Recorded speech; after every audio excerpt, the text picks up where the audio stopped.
It's so far out of hand now that I can promise you that no one is safe. Not one of you. Not one of you. Not anyone out that door. No one is safe as long as someone is willing to say one sentence. Takes one sentence and then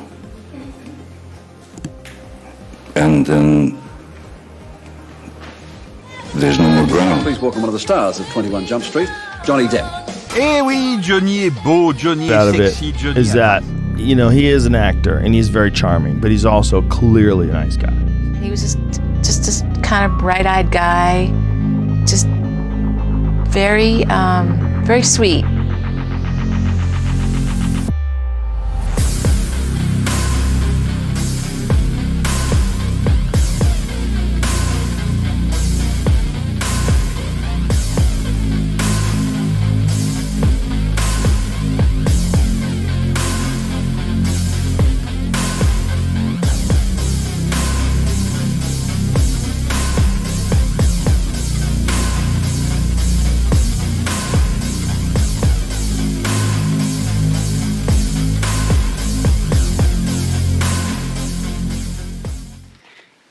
Hey, Vito. No, vato. Hey, vato. Vato. Hit the O.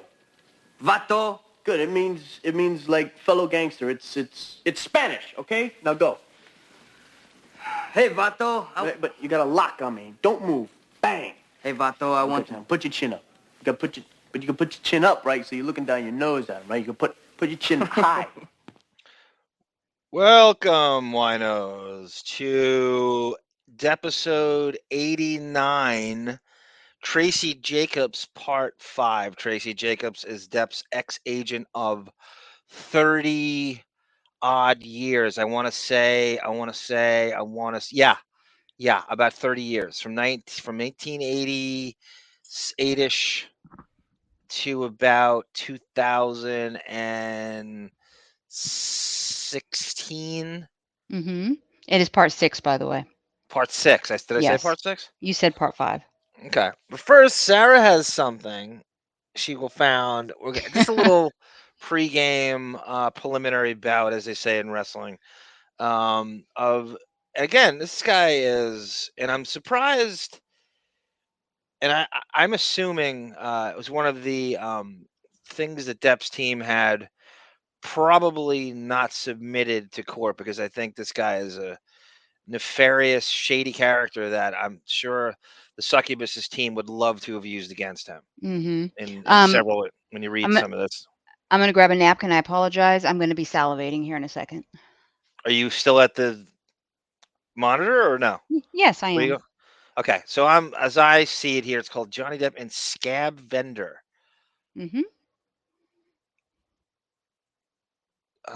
Should we play this or read his biography? Why don't you read the biography first and then do the video? Okay, so I'll say just briefly until I read it. Depp is a tattoo-ophile, if whatever the word for that is. Let's say tatophile. And he's been getting tattoos since, I think his first one is in his mid-teens. So it's the Cherokee Indian and the Betty Sue tattoo, the one you saw in 21 Jump Street. And that's what started. And that was when people weren't getting, especially teenagers weren't getting tattoos. I mean, I don't know anybody who had a tattoo in my teens. Not one person. I mean, it was crazy if you did. Same. So he befriended this guy, I'm assuming probably I want to say his early days of Hollywood. I don't know how he would have hooked up with him. If I can kind of trace back their biography, if it's not the early days of Hollywood, I would say he knows him through Jim Jarmusch, the independent filmmaker who did Dead Man with him. If I had to guess, Depp briefly lived in New York. I don't know if you knew that, with Winona Ryder. Yes, I did know that. Very briefly, like late 80s. And I think he might have lived there briefly with Jennifer Grey, too, which we're actually going to get it. She is going to make an appearance during this, too. So I just want to give you a little scenario of who this guy is. And I'm just going to, first of all, he had a very It was a slight highly before the trial got cooking and the mud was slinging. He came out with a kind of a bloggish harangue, treatise, dissertation, manifesto about Amber Heard, which was pretty hardcore at the time, and it wasn't really safe to do so. Hmm. I mean, it was. I mean, it was and it wasn't. So this is how this went. Tell me if you could see it.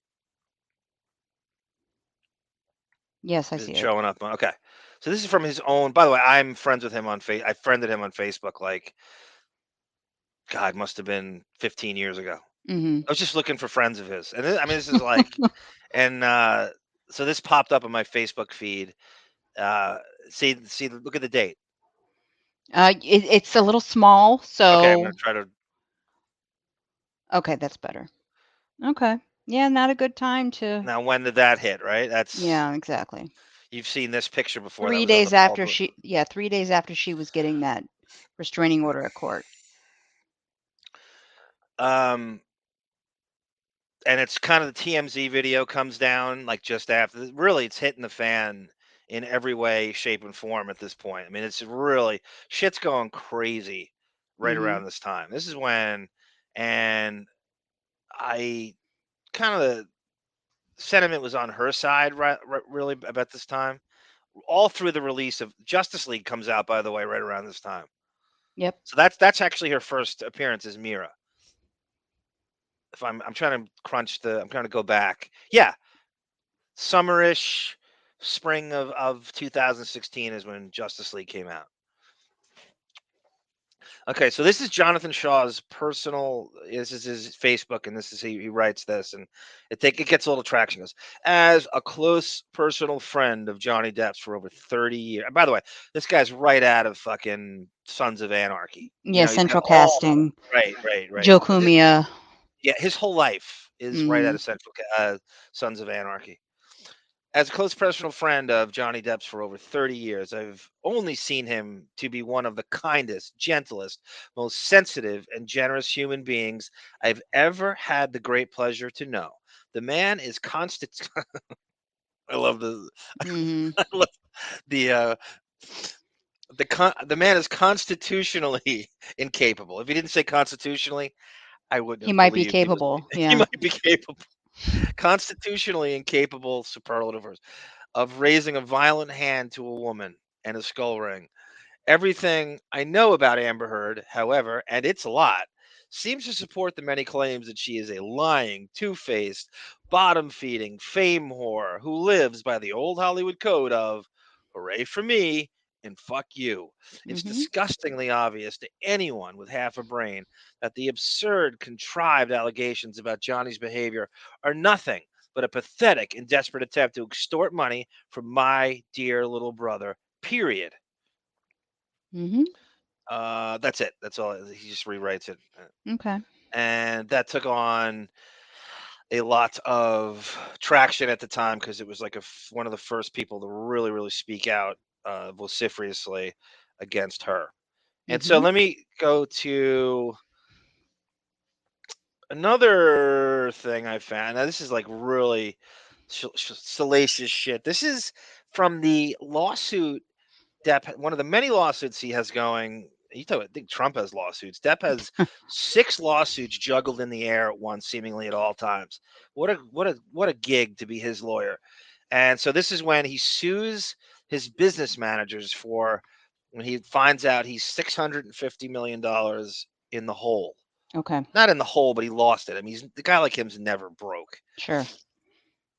So in doing so, his ex-managers decide to highlight some of the many friends and family members that he gave money to. Now, he claims after it all went down, oh, I lent them the money. Now, he looks good in this, but for their purposes, they're saying, well, we didn't give $7 million to Bruce Witkin. You know, Okay. you did. Mhm. So he's blaming, and the managers are saying, well, if you didn't, this is we add it all up, it's whatever. It's $20 million you just gave to friends and family. That's on us. That's on you. Yeah, exactly. We can't advise you to. Now that's a phenomenally generous gesture. Who doesn't want a friend or a family member like that? But that was the business managers had no choice but to pull that stuff out, like going, look, we admire you for helping out your friends and family, but we didn't do we don't recoup that. You said it was a loan and you actually gave it to them. Mm-hmm. Which It's not happen frequently. And when you're getting sued, you're going to pull out the big guns. You got to think of any reason to get any way you can get out of this lawsuit, yeah. and you blame the person. And in that case, it's millions Yeah, of so here is, I believe, okay, this is it. This is coming up for you. I see it. Yes. Is it big enough? Mm, can you zoom in a little bit? How's that? That's much better. How's that? That's Much 200%. much better. Okay, look at 30. Look at line 11, number 39. It says cross defendant. Okay. Okay, see Saljenko underneath him and Bruce Witkin. These are Yes. all the people, and we've gone over this a few times, but it's a phenomenal document of what doesn't. And I believe that some of this, even though it's not really pertinent to the Amber Heard trial, but it's more of reveals like who he hangs with. And so here's Jonathan Shaw, number 30, cross defendant. Jonathan Shaw on information, and this is them giving an intro as to who these people are. This is his manager's deposition lawsuit hearing. What's the other term for that? Oh, Deposition yes. hearing. There's another term. This is three. Good enough. On information is believed an individual who resides part-time in Los Angeles, California. I think he might be bicoastal. I think he's a tattoo shop in New York too, and LA. So those are the Hmm. places to go for all tattoo fucking posers. According to Shaw's webpage, he's a world traveling outlaw artist, novelist. Look at this. Could you I imagine know. writing this I like Depp? know. This is the perfect Depp friend. Depp loves the word outlaw, right? Doesn't he? Mm-hmm. If you call yourself an outlaw, he's going to be your friend. Mm-hmm. I mean, Thompson and the musicians who call themselves outlaw. Johnny Cash is a country music outlaw, world traveling outlaw artist, novelist, blogger, head doctor, anti folk hero. See, he writes just like Depp does, right? This is Thompsonian um, nomenclature and Oh, prose. Jesus. Head doctor, anti folk hero, whorehouse philosopher. Where does he get that from? Whorehouse philosopher. What is that? I What don't is know. legendary tattoo master, which could be true. I think he's a tattoo artist to the stars. Mm-hmm. Like, I don't know the full list, but you could probably find out. A notorious innovator of the creator of underground art, and that's what you found, right? This is a that There was a documentary made. You want to get into that? just brief. Well, yeah. I mean, when we play the video, Okay. Let me know when you're um, ready. but you can just give like a brief. Okay. There was a documentary made called Scab Vendor, which is disgusting. Um, from what I can gather, and I'm not watching the whole thing, but yeah, it's exactly what you said. He's got a checkered past, and he now is very good friends with Depp. And if you've ever watched Depp appear in other documentaries based on his friends, it's very similar. Oh my God, my words are escaping me. Yeah, what's crazy is all his friends seem to think they qualify for a documentary. Like, if Well, you're a they get friend them of his, made. like Shane McGowan, right? That's exactly right. That's exactly what. Someone funds them, and they're made. Yeah, he's usually that's what He his probably's production funding them. company's for. What do you think Infinite Mm-hmm. I Mile is know. for? Make I outlaw I think if documentaries. they were still friends, I think Sal Jenko would have a documentary. Oh What do you think God. about that? And Witkin, yeah. I think Tracy Jacobs would have one. No, I don't think No, she'd I'm agree saying to if they that. were still if she was still representing him, I think eventually that would have been Would she made. be the outlaw manager? I tell you, I think she's got a book in her. I believe she's coming out with a book soon. Mm-hmm. I can't prove it. I just think she has a shitload of intel. Maybe.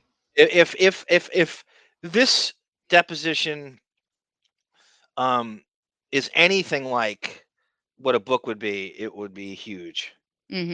Well, based on her appearance in court, and I'm not, insulting her by any means, but the rumor is that she would have a sad story to tell. Testimony is the word I'm looking for. Oh, all right. Testimony, deposition. I All right. always vacillate between the two of them, and I'm always like, because of this trial, I honed my legalese knowledge probably 6,000%. Like I mean, you know what I mean? We learned a lot about the legal system through You did. this. I already knew all this stuff. I know you know everything. Well, At least I admit it. Between that and John I have O'Reilly, nothing to admit.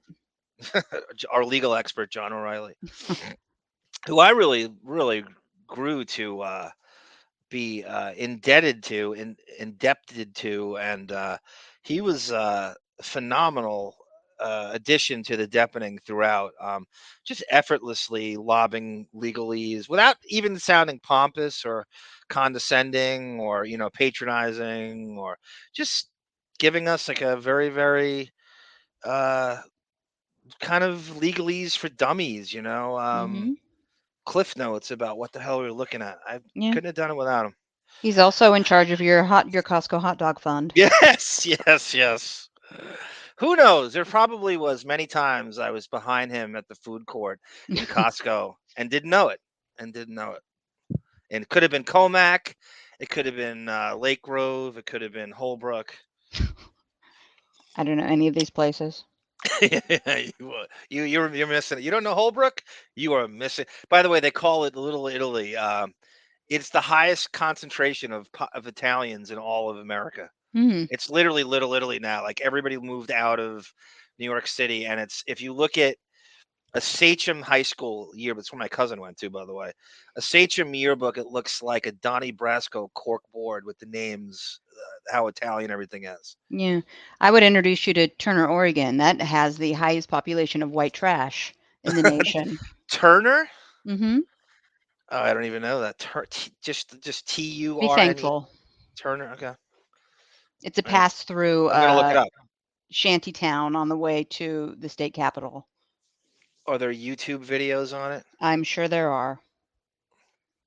So it just finishes off here. Creator of the underground art. He's also a long-term close friend of Depp. So as we jump to page 27, it shows you exactly. So now in keeping with what we just read about Jonathan Shaw's glowing treatise about Mr. Depp, one of the kindest, gentlest, most sensitive, generous. To get the word generous here and just park on the word generous human beings I've ever had the great pleasure to know. You better say this. Mm-hmm. Mr. Constitutionally incapable man.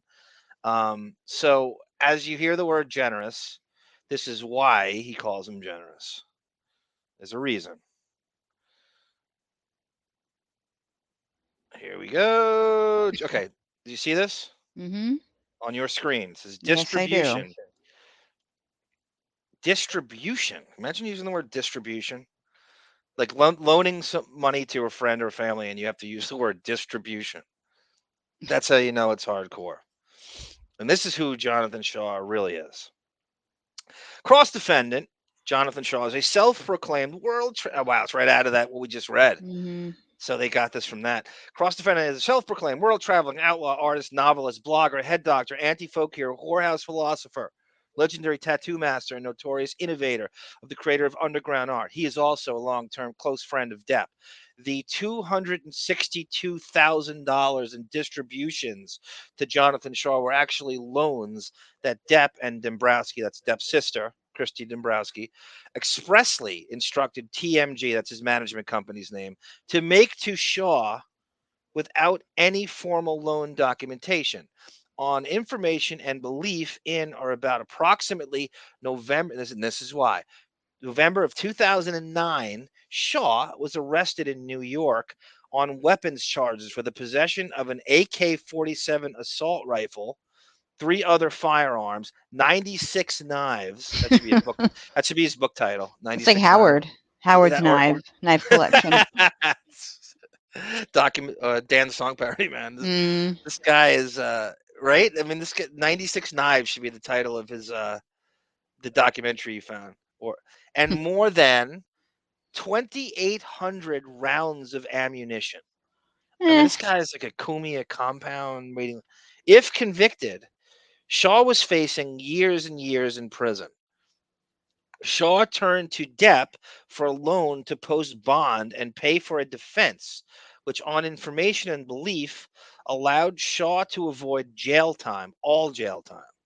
It was certainly not TMG's idea to loan Shaw this money.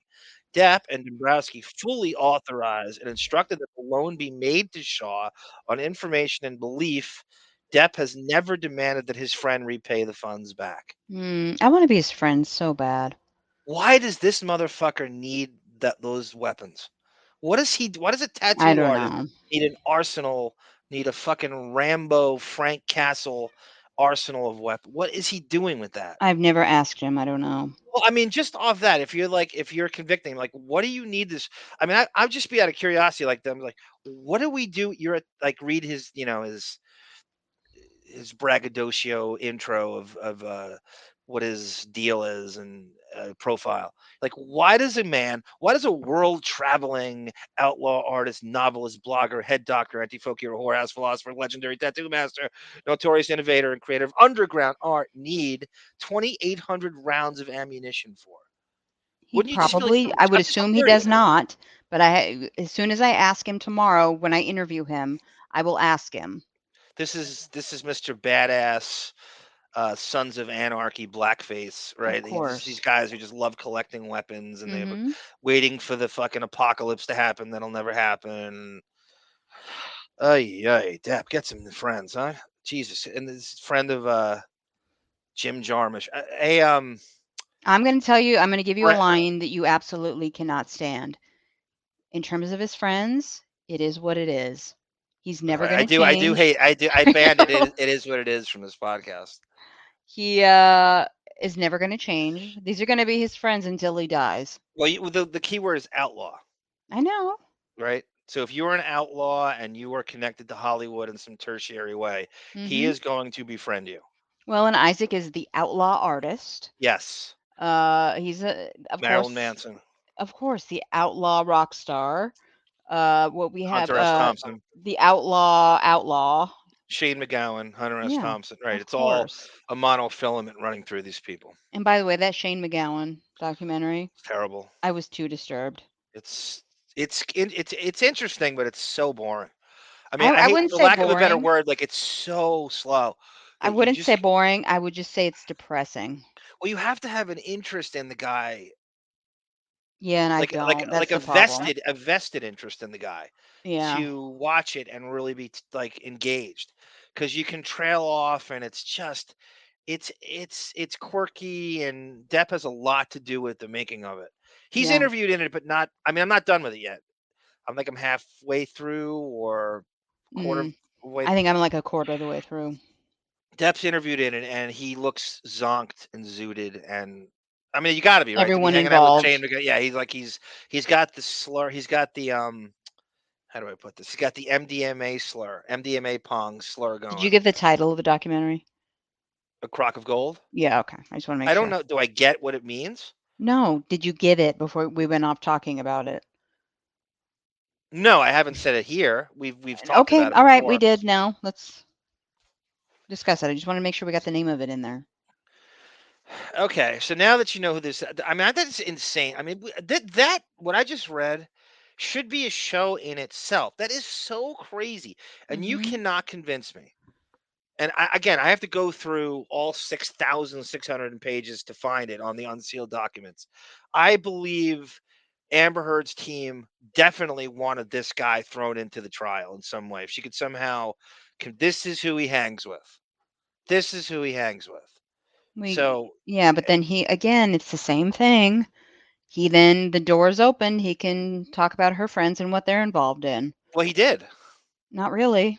We didn't hear about the sex parties and the From alleged from trafficking of minors to from what said I've parties. heard, from what I've heard collectively of all the unsealed documents, it makes him look a lot worse than her. Like, it's Mm, most of it I is don't stuff agree. they don't want. No, I've heard that from people. Andrea Burkhardt, who's the one who did it, did a fucking video where she sounded defeated because it made him look bad. Mm. She sounded like exasperatedly defeated that she didn't. She's like, oh, it's kind of a nothing burger. Don't look at it because it makes him look bad. Because it's not. It's all stuff that this whole Tracey Jacobs thing we're doing. It was they fought to have taken out of the trial. That's why it was so brief. That's why it was only 6 minutes or whatever it was. Mm-hmm. So when a jury is confronted with a Depp hangs with guys who have assault rifles and 2,800 rounds of ammunition and 96 knives, and he's got to bail him. That's just no way to go. I would, if you were her, wouldn't you use it against him? No, I think she had other sideshow theatrics to throw in the trial that she successfully got in, and it still didn't matter. Like what? Oh, let's see. The drug use, the text messages, the God, you're making me go through the You trial think it's again. worse than this? No, Bailing out she got a enough weapons in. It dealer? still didn't work. If she He had better sounds like lawyers, maybe she could have gotten this in. what I read this as. He looks like a weapons dealer to me. That he's It doesn't. actually It also he's has act no bearing on whether Depp assaulted her. okay. All right. So And you with know it's that, true. That's why you're moving on. I know what's true. You know what I said is true. Oh, I no, no, it has nothing to do with him assaulting her at all. But the jury could hear that that's who he hangs with and not give a shit. I've said it a zillion times. I'm not. The name I'm not Marilyn saying Manson was thrown around enough. not enough for me. I would have gone further with it. It was They kept shooting it down. I would have gone further with it. It was painfully pathetic how they threw that name in every other sentence. Did it ever come up that he abandoned his kids for days and days to hang out with them? I don't know if that's what No. happened. Maybe she should have gotten that in. That's what I'm saying. I would have gone. I just told you I would have gone further with it. Hmm. Apparently, she didn't want it in. So again, it opens the No, door to she many tried other to get it in. things. They withheld it. They when they did She was briefings on doing, Friday, they had information they weren't allowed to use. but she was still up there testifying to things that weren't supposed to get in. But she did it anyway. She tried to So slip, she but could have she slipped it couldn't in. expound on it. I would have never stopped. She did. She couldn't slip that. That's a harangue. You can't slip in that. That's a story you got to tell. If you bring his name up, their She job was wasn't they weaving. trained themselves to shoot it down from the very beginning. She wasn't up there weaving tall tales the entire time. She had plenty of I'm not time saying she didn't in lie a 2 million days. times, but I'm saying what I would have done if I were her. We're not on his legal team. I I'm think saying every how I day would have. I think Jesus Christ and his Father God every day that you are not her. Why? Why? Because I would have won the trial. No, because you would have found a way to fly out here and beat the shit out of me. No, I know. It's ridiculous. It's fucking ridiculous. I would have flown out here to beat the shit out of you. What does that mean? Yeah, if you're Amber Heard. Oh God. So okay, I can remove that, and so now I'm gonna play your video that you found of Depp doing. What was it, a mini documentary? And you just what did you edit? Like No, I didn't edit anything. Just his scenes were pulled from this documentary, and this is somebody else's video. it's just his scenes, Yes. but it's much longer than what. This is a 4-minute video. Okay, so I'm assuming it's like an hour documentary. this is Johnny Depp in everyone's favorite documentary. That is just Netflix is going nuts with this. Number 1 on Netflix, number 1 on Amazon. Scab Vendor with Jonathan Shaw. I'm gonna drool. What the fuck? All right. I haven't done this in a while. Pause. Yeah, point taken. Okay, that's Jonathan Shaw on the right and Mr. Depp with the gold tooth on the left, of course. Not only is he in full Jack Sparrow regalia garb, and he sounds like him here. Yeah. Did Well, you just hear the way he said that he does that all the cannot time. drop the fucking Keith Richards Jack Sparrow? Listen to this. Even the way he says point taken. That's Jim Jarmusch, by the way. That's the director of Dead Man. Point taken. In your own words, who is Jonathan Shaw? That's what you need a film to explain this. Hi. Did you ever see Dead Man? No. Okay, he directed Dead Man. It's a black and white Western in 1994. That's how he knows. I don't think they've worked together since he went to the Cannes Film Festival with him, and they were part of some weird film called Can Man, where it was a documentary Did on you the name that fucking documentary? Nah, I know. But I don't think they've done anything since that. But they're longtime friends and they're tattoo buddies with Jonathan Shaw. Of course. I'm Mariana, And I am Lucas Dubaus. and we are the filmmakers of Scab Vendor, A full-feature documentary You want me to stop it? No, I'm just talking. on the life and times of Jonathan Shaw. Jonathan Shaw is One of those gruff, old school fucking scab vendors, man. Ugh. Might be just a figment of my imagination. Jonathan changed the whole scene of tattooing in the 90s in New York City. I mean, he predicted the way everything is now. Wait a minute, I want to see that brown. I mean, he Whoa. I want to see that group picture. Scene of tattooing in the Nobody 90s is in in it New that York we know. City. I'll be the judge of that. You tell me who these people are. Okay, so what I get out of this, that's probably the front of his tattoo shop, or that's where he lives, and that to me that looks like the Lower East Side of Manhattan, where it's kind of like where CBGB's is and all that shit. This Oh, the could just be Barbados his- store, your favorite store. These could be just his employees. It could be. Yeah, I think it could be just buddies, but that's definitely. I'm going Lower East Side of Manhattan. See that bike on our left there, right? Is that your bike? That's my mountain bike. Yeah. I mean, he predicted the way everything is now. He predicted in 1989. Having a tattoo shop before tattooing was even legal in New York. Uh-oh. And making some New York, tattooing was even legal. See Letterman? Yes. I'm guessing Letterman did a segment there, if I had to Probably. guess, because he's like celebrity tattoo guy. In New York, and making some. Is it? Oh, yeah, wow. What are you jerking off to Jim Jarmusch? No, I've look never on the heard that right. before. Look on the right there. That Lily Rose tattoo is getting. No. You know what year In that is? there. I'll tell you exactly what year that is. This is his knee deep in fucking 1994 Depp, 93 Depp, and this is when Dead Man was filmed, and that's the hair is exact. It's like 93, 94. There's 2 pictures years. of him with Lily Rose in that beanie. I saw them today. So she was alive. On that pectoral is her name. Not what they're making now. It's a B. If you look at the right pectoral, it's a B. Looks like an L to me. Well, you should better bone up on your calligraphy, Toots. I'm about to look up his tattoo, and you're going to be wrong. And he also put out Yeah, the reference. Iggy Pop, I should also say, is very much a part of this fucking circle jerk. Tattoo magazine of its time. But at the height of his career, he decided It's all linked into CBGBs and that punk rock, Lower East Side music community. to give up on everything in order to fight his own demons. Yes, Right. Scab Vendor is a story of redemption. The only thing he has on that pectoral is Lily Rose. Thank you very much. Okay, well, you know what? You could be right. That could be like a couple years Oh. later. That could be like 98. That when she was born. Okay. 99. Kind of that time. That could be. Yeah, it could be. You know what? Yeah, that could be like a few years later. Are you apologizing? Yeah, I'm sorry. All right, thank you.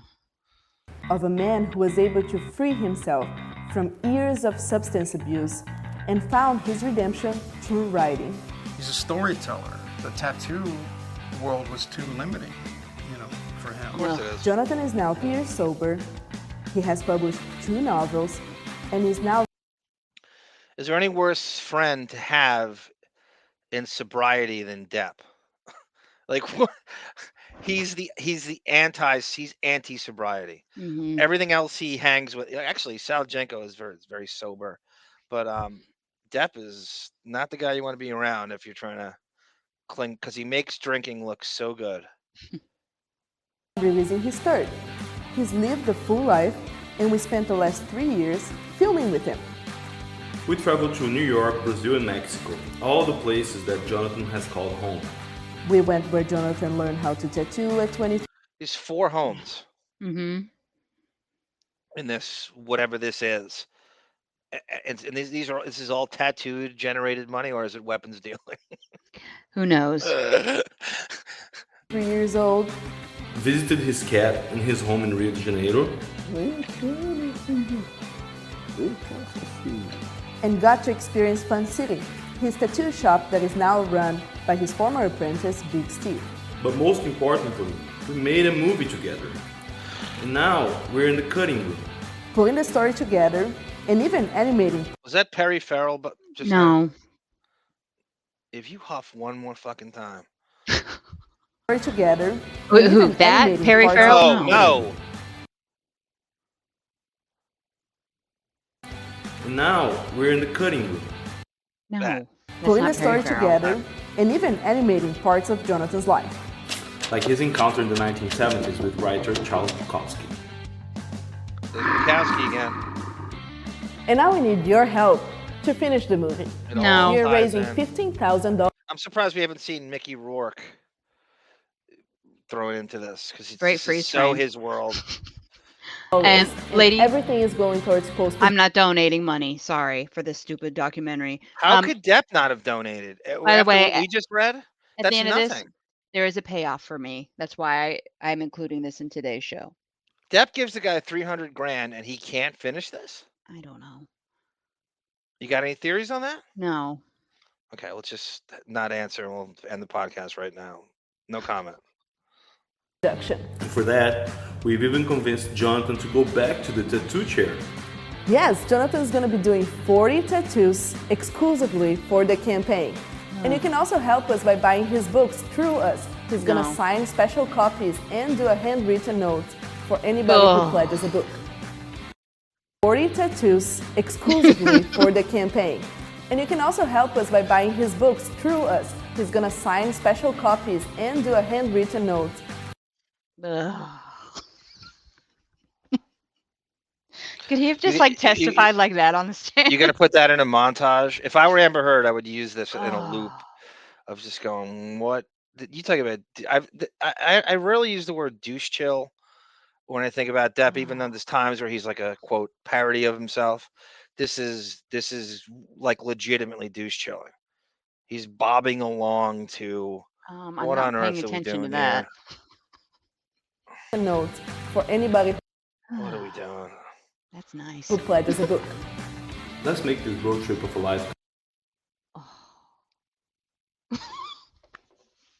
I want to see him do the McQuaid brothers high five with Jonathan All Shaw. right. I would take a shirtless Peter DeLuise and a shirtless Depp, just like chest bumping constantly. The McQuaid brothers high five is like right out of Drexler and Kersey alley oop celebration. What year is this? This was like 2000. No, never mind. This is he's got Jack Sparrow face, so I'm gonna go with 03. You think that early? I mean, if it's later, you want to go to the filming the sequels? We'll say 07. Didn't we discuss at one point? We mentioned 2018. No, not what he looks like here. No, that's not Okay. 18. That's Yeah, you're right. He's Where am got. I getting? I'm getting that years from somewhere. He's skinny fat now during those years. Yeah. That's Pirates. When he did this, he put Jack Sparrow voice on in the beginning. So I'm gonna go with the sequels. I'm gonna go with 07. I would This say a is like very late sequel. the Pirates 2 or 3. I'd say like 4 or 5. Come on, this guy's basically Forrest Gump of the underground. So make a pledge. No. Share, like, comment, follow us all across social media. Only with you we can make this movie.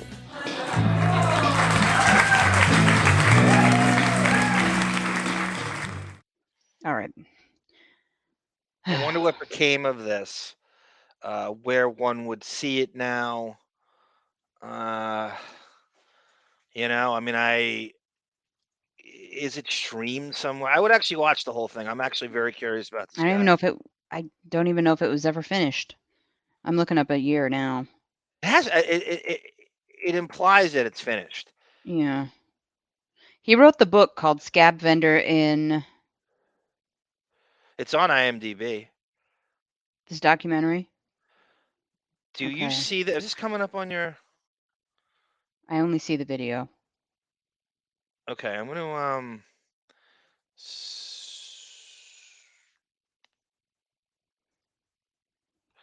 Chrome tab. Here we go. I don't know if you can see this. Is it coming up? Yeah. Okay, so this is who's in it. Depp, Jim Jarmusch, Ryan Leone. Who is that? Ryan Leone sounds familiar. Iggy Yeah. Pop, who's Mr. fucking Lower East Side punk Godfather. CBGB's got man. Jonathan Shaw, Joe Coleman. Not much of anything else. It says, It's dated 2022, which doesn't release help date me. October 19th, 2022 in Poland. You hear that, Boff?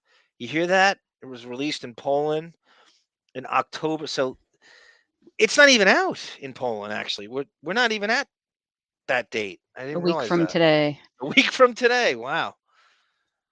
So did they? When was that released? You saw it, Sarah, on I'm looking now. YouTube.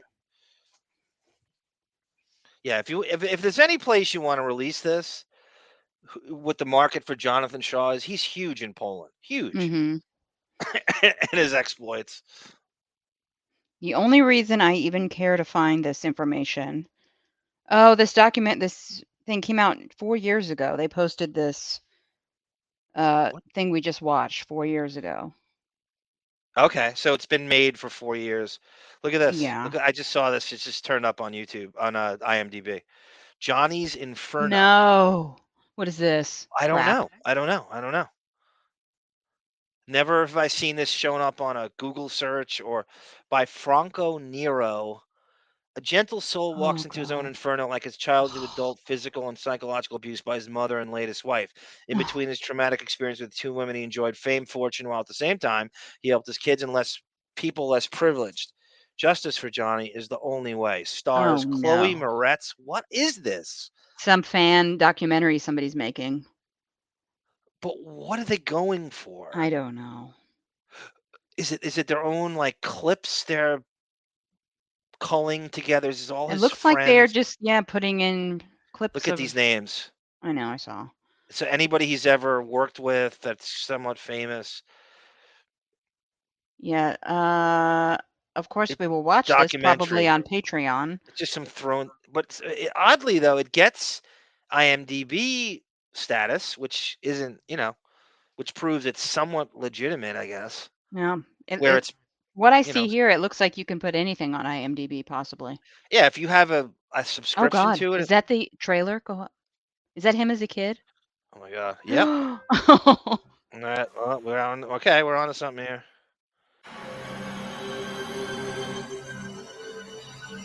Yeah, I see it fine, perfectly. How do we get down this rabbit hole? I don't know. We'll get to Tracey Jacobs in a second. I know. So I should say, everybody, this is called Johnny's Inferno. This is some thrown together This might blow us documentary away. that's trying to capitalize on the trial. And we'll see. It might blow us away. I saw some pictures I never saw before. One of them I did. Two of them I did. Franco Nero. Look this guy up and have him on. Hat. I'm so tired of these derbies and fucking newsboy caps. And tears are falling. See that hat right there? To me, that hat represents every out of work actor with remember like the look with the vest on, the kind of the I know. I'm an It's the actor. secret, So it's the white t-shirt with the vest on and the that post-secret window look. But just like, Steven Dorff, that kind of like, I'm an actor, and when you're not working on something, you run around, say, the Sunset Strip with a vest on, a white t-shirt underneath it, sunglasses, and that thing. Mm-hmm. And then play pool. You got to play pool too. Boris Acosta, you've done it again. Sarah, you saw Fear and Loathing in Las Vegas, right? No, I have not. Is the volume up all the way? The lawyer's name is Oscar Acosta. Okay. In that. Yeah, it is. Okay. This song is. I didn't know that those first two picks. These I've seen. Of course, This is these were all on obviously my like the wall. Jump Street years. That's Jump Street season 3. This is so fan made. It's Yeah. Oh, that's a good shot. I mean, now we've seen this is from the kids. mhm. Looks like he's the TV's doing cowgirl on him. No, I'm under the bed, pulling him down under the bed. You like the bed? I would like that bed. The This is so bad. the deleted scenes in Nightmare on Elm Street I really like when he gets pulled out of I do the. too. We were supposed to post those. We never And did. it's literally like 90 seconds. I don't know why they would even cut it out. The song is dinner and cut public domain. We'll Cut find out. public domain. Monty Python. There's too many of us.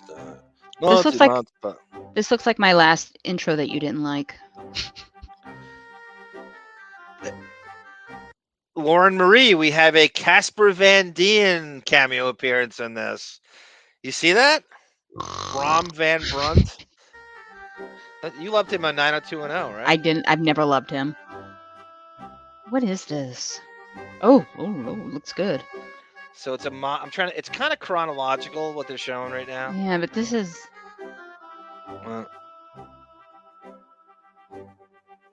He's trying to do a biography. He's trying to do like a documentary biography that's updated. I kind of enjoyed. I got to put the Bravo one on our Patreon.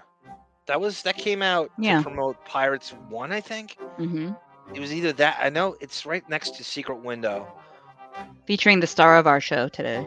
And Bravo did. Was it 2 hours, or was it just an hour? I don't know if it was 2. The James Lipton one was the Inside the Actor Studio was very disappointing. I've gone over this on the show a lot, and most of the fans that saw that, Yeah. And when I first they very have to humble say too. He's old While farts. we're in prison, he's You know been who that with is? us every single step of the way since we've gotten out. Damian Eccles. Yes, good call, Sarah. That's your Eddie Vedder obsession coming into play there. This story just tells you, because I grew up, I was like the female version of Damian Eccles, like the slightly goth girl. Oh God! If you ever go, I wasn't anywhere near that level, but Did you play basketball in high school? no, if you ever get called in to be interviewed by the police, don't act like an asshole, or they're gonna frame you for murder. Yeah, I mean he was trying that too cool for school, literally. Exactly. Persona doesn't work with the cops. You turn into a pussified human being, and you answer the questions. You don't put up an act. Just get in, get out, and you won't be framed for murder. Thank you. If you really know Depp's biography, his childhood, it really is nothing like Damian Eccles. I don't see any similarities actually. So he's trying to make it look like there's. And Eddie Vedder, I mean, you know Vedder's childhood better than I do. I mean, is there any similarities to? Not that I know of. What I know about Damian Eccles, I mean, they're both from like the mid-South kind of. That's about where it ends. I don't know what the tie is, other than like it's. I mean, there's some. I'm sure they force commonalities, you know, and we're old, you know, we're soulmates of, you know, brothers from a different mother. You know, they like to force that, but what I know about Depp's, there's nothing like him at all. If Damian by the way, Damian Eccles is Jesus, I think 11 years younger than Depp, so that's them in the same shot. Would you think they're the same age if you looked at that? I would actually think Depp is younger. He's older. I would too. They're about 11. But Depp hasn't done life. hard time, so prison years. His thing is interesting. We got to get into that a little more. You know, he's friends with Opie. Oh yeah. Did you know that? He's been on his. If there was a reason to be friends with. Is anybody really friends with Opie though? I guess he. I don't know where he found him. He just kind of traipses around New York now.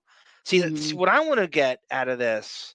I want to know how much Depp and Eddie Vedder set him up post prison. I don't know. Natalie Maines.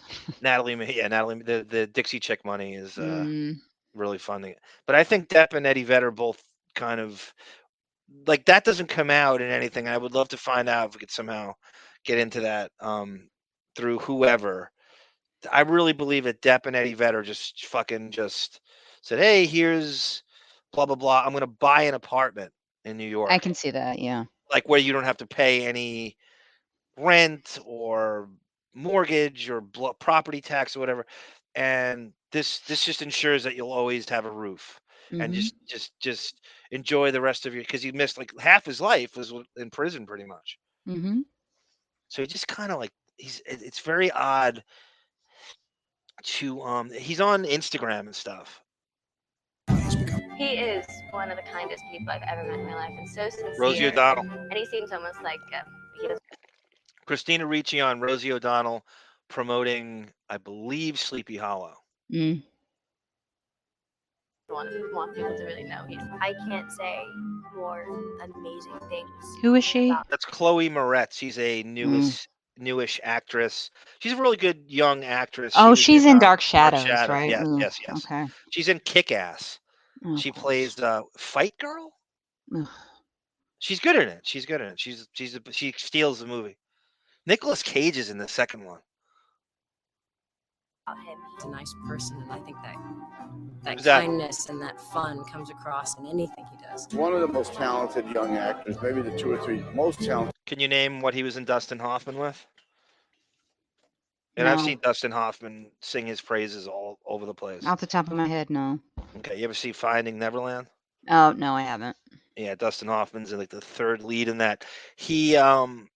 Depp got nominated for Academy Award for that. I don't think it's the strongest movie. It's solid, but Well, it's all that was it was time. yeah. I mean, Pirates was the first one, so it was just kind of like this one. He's just okay. He's fine. He does a nice Irish Scottish accent. J.M. Barrie. It's a well. Here's the thing, and here's where like a lot of these. It's a fucking Miramax movie. Yeah. So this is Harvey Weinstein knowing the Oscar formula. That's like perfect Oscar. It's got all the earmarkings of Oscar formula. Mhm. You know, Kate Winslet's in it. So it was just destined. The Weinsteins love to set those things up for young actors of my lifetime. Johnny is like, he's a true genius. co-star of your favorite movie, Mordecai. Her vagina Gwyneth candle. Paltrow. And when he works, he envisions the whole thing and the music that he wants to hear in his trailer. We're going to talk about Born on Third. And as a person, Who's born on third base? Who Gwyneth had a quicker Paltrow. route, or Lily Rose? Gwyneth Paltrow. I don't know. At least she had to earn it. Not earn it. You know what I mean? She had to deliver in big movies. Lily Rose is just kind of there. We had to deliver for Harvey We Weinstein. didn't know. I don't think people knew Gwyneth Paltrow's mother and father as much as they do like Lily Rose. Like you didn't know. Did you know who Bruce Paltrow was when Of course she I came did. up? And Blythe Danner. I know them all. Okay. You like old people. personality, and as a person, I just loved him. I loved him. I loved being with him because he made me laugh. I don't have much hope for this movie. Well, Jack It's not a really real looks picture. like, if you look at Depp as a what would you say? What would you say Jack is here? 5? Yeah, probably. 6 years old. He looks exactly like. But Too he young doesn't to look like tell him snap. now. He doesn't look like him now. Too young to tell snap. That's great. And Lily Rose looks like she's in fucking Willy Wonka in that shot on the left. Like she's already starry-eyed, you know. Mm. It was never a time she didn't want to follow in his foot. Use the net. I mean, in the earliest days, you're like, I don't want my kids to go into acting. It's a brutal arena. I don't.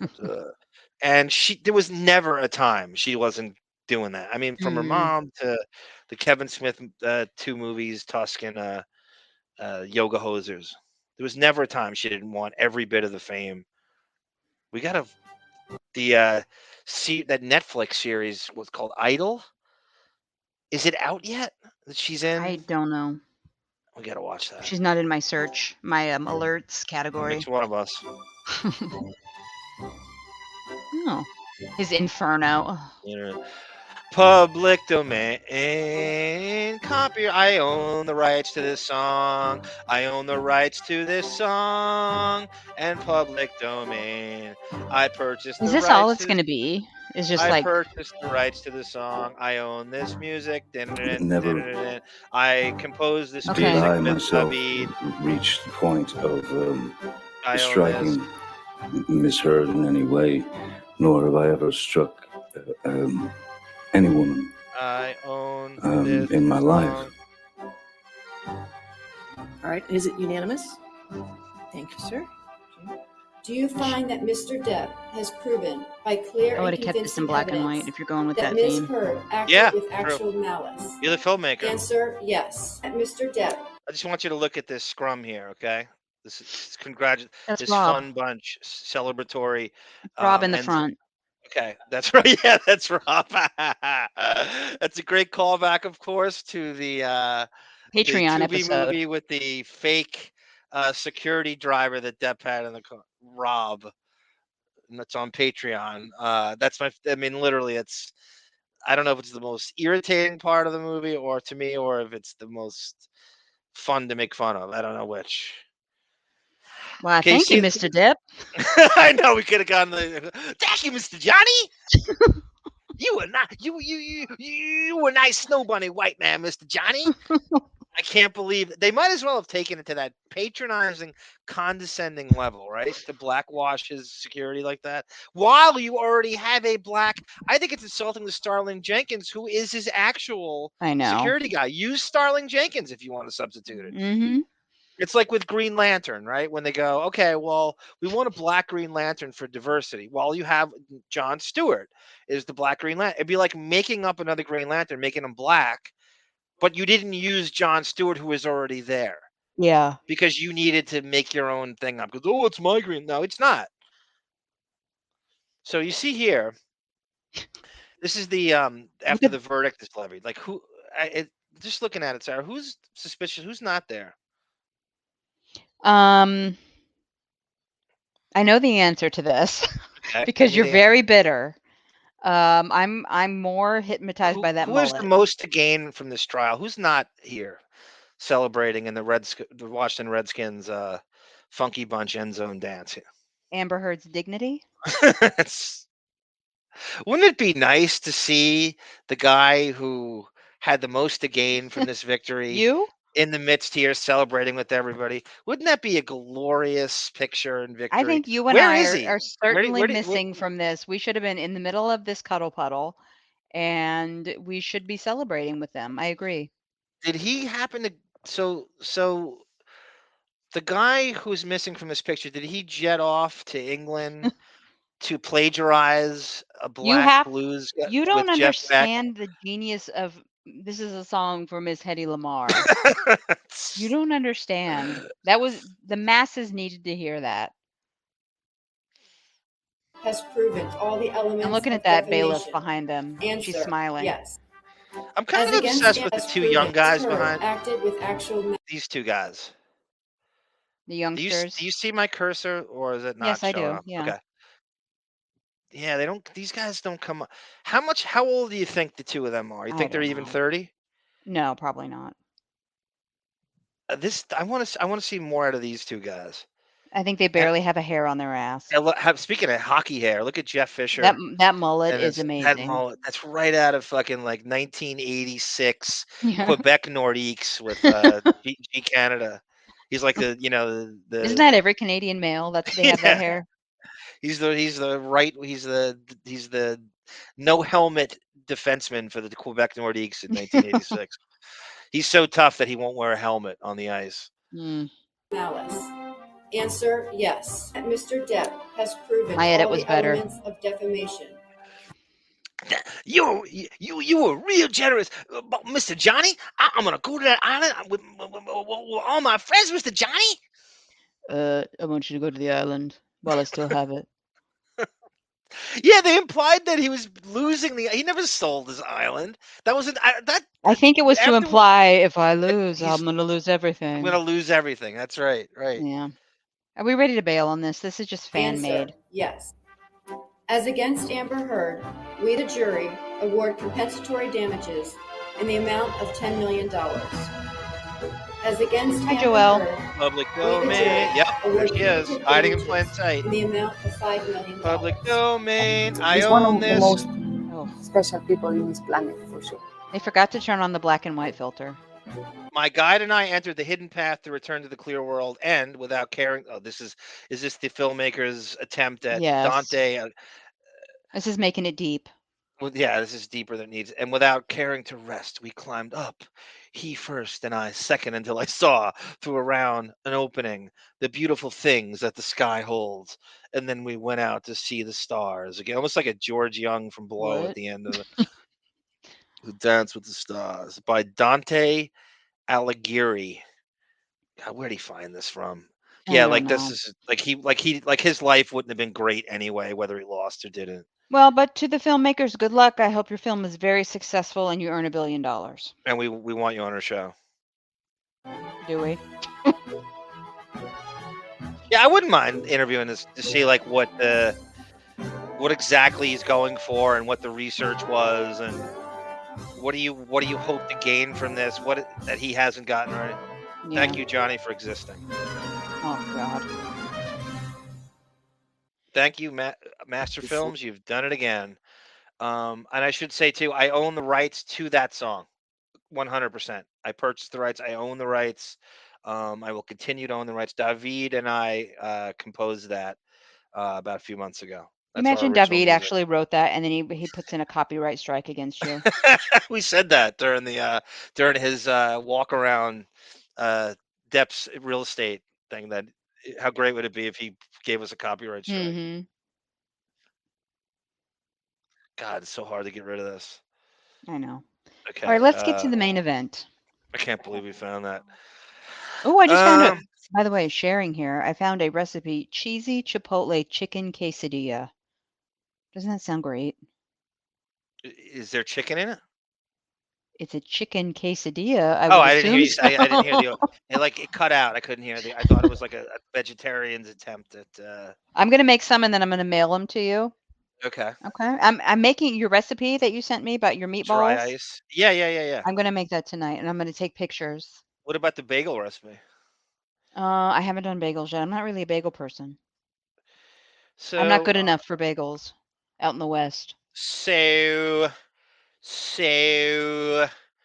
before we get into the transcript, and this is Tracey Jacobs related, I would like to show you, and I want to thank Johnny Bye Bye and Anna and all our friends from the WINO Forever Depening thread and what's the other, Sara? What's the other name in the Depening WINO thread? God, the names vacillate from our comment section to the Radio Gunk forum. There's like different Okay, we have Melvin. Yeah, but who right? The Lazarus. I believe Lazarus sent us. Was it okay. Johnny Bye Bye? Was it Johnny? It was Johnny Bye Bye or Lazarus. Anyway, I I'm want to not thank sure. everybody. Whether it's Tom Byron, I want to thank everybody in that thread. I think it was Lazarus or Johnny Bye Bye or Melvin. They're all great, and thank you for contributing in the way, because I had to refine this stuff. So this is the Jennifer Grey book, and she gives us. This is instrumental, in my opinion. No, it's not my opinion. It's instrumental to the foundation of how Tracey Jacobs and Depp got together. It's through Jennifer Grey, which all the shit I've read about Depp over all the interviews I've watched and listened to, all the way back from the fucking 80s, late 80s, I've never heard how Tracey Jacobs came to be through Jennifer Grey. I've known about the Jennifer Grey relationship. It was one of the more mysterious ones. And Jennifer Grey comes between Winona Ryder and Sherilyn Fenn, really through the Jump Street years. Jennifer Grey is the one who gets Depp, Tracey Jacobs, the agent, and Tracey Jacobs begat Tim Burton. Mm-hmm. So in a way, Tracey Jacobs, Jennifer Grey is instrumental to Depp's career and just getting him into the Scissorhands realm. And so Jennifer Grey's book basically frames all of it, and she lays out how this all happened. I had no idea it was to this extent. So this is shit. All right. So in Tracy in the Jennifer Grey book, Baby Out of the Corner. Get it, everyone? Dirty No, I don't. in the corner. Nyeh, nyeh, nyeh. On page 180, we are introduced to rocked my world when I found it, that it's Tracey Jacobs who represents Jennifer Grey first. And then that begats their relationship, and then that begat it's so I'm just gonna kind of skim through this, and we went over this, and I'll read it to the pertinent parts as I see fit. Okay. Love bombing me until I signed with him, Sam Cohen, who is an ICM agent, swiftly passed me on to the day-to-day care of an up-and-coming this is Jennifer Grey saying this, of an up-and-coming agent at the ICM LA office named Tracey Jacobs, who began sending me stacks and stacks of scripts. I'd tear through them in my Bethune Street apartment looking for just the right follow-up role to, of course, uh, Ferris Bueller and Dirty Dancing. The perfect vehicle, relieved to finally have the support of someone so smart, passionate, and fired up about my career's potential. I teed up, so I brought it to finally take some serious coin, and more important, to have the opportunity to be able to work with directors and made the first kind of first-rate films I had fantasized about doing my whole life. I began taking meetings and directors, screen testing for parts. I tested for Cocktail with Tom Cruise. I could see that, right? Instead of Elizabeth Shue. Mm-hmm. Easily. Total sense, but got a bad case of the giggles during a love scene, so I screwed myself out of that part. I was super excited when dream director Mike Nichols wanted me to come over to his place and informally read for the lead in Working Girl instead of Melanie Griffith. I could see that too. Instead of Melanie Griffith. Did you ever see Working Girl? One time. Okay. But the night before Matthew and I got into a fight, he wasn't keen on me working with his director. Wow. Yeah, that's what Matthew Broderick was, king shit at that time, like late 80s, post Ferris Bueller and post killing two people in Ireland. The next Mhm. morning, I arrived at Mike's office, exhausted and plain unprepared, hoping like it wouldn't matter. In the months after Dirty Dancing came out, it seemed like everyone wanted to see me for their project, but something is just off. It was just out of alignment for me. Even though I was hurting for cash, I was turning down jobs I was being offered out of fear of not being good enough of an actress to overcome some subpar material. And when I had an exciting audition for something A-list, I didn't even prepare adequately for it because I prepared super close to getting it, which happened a lot.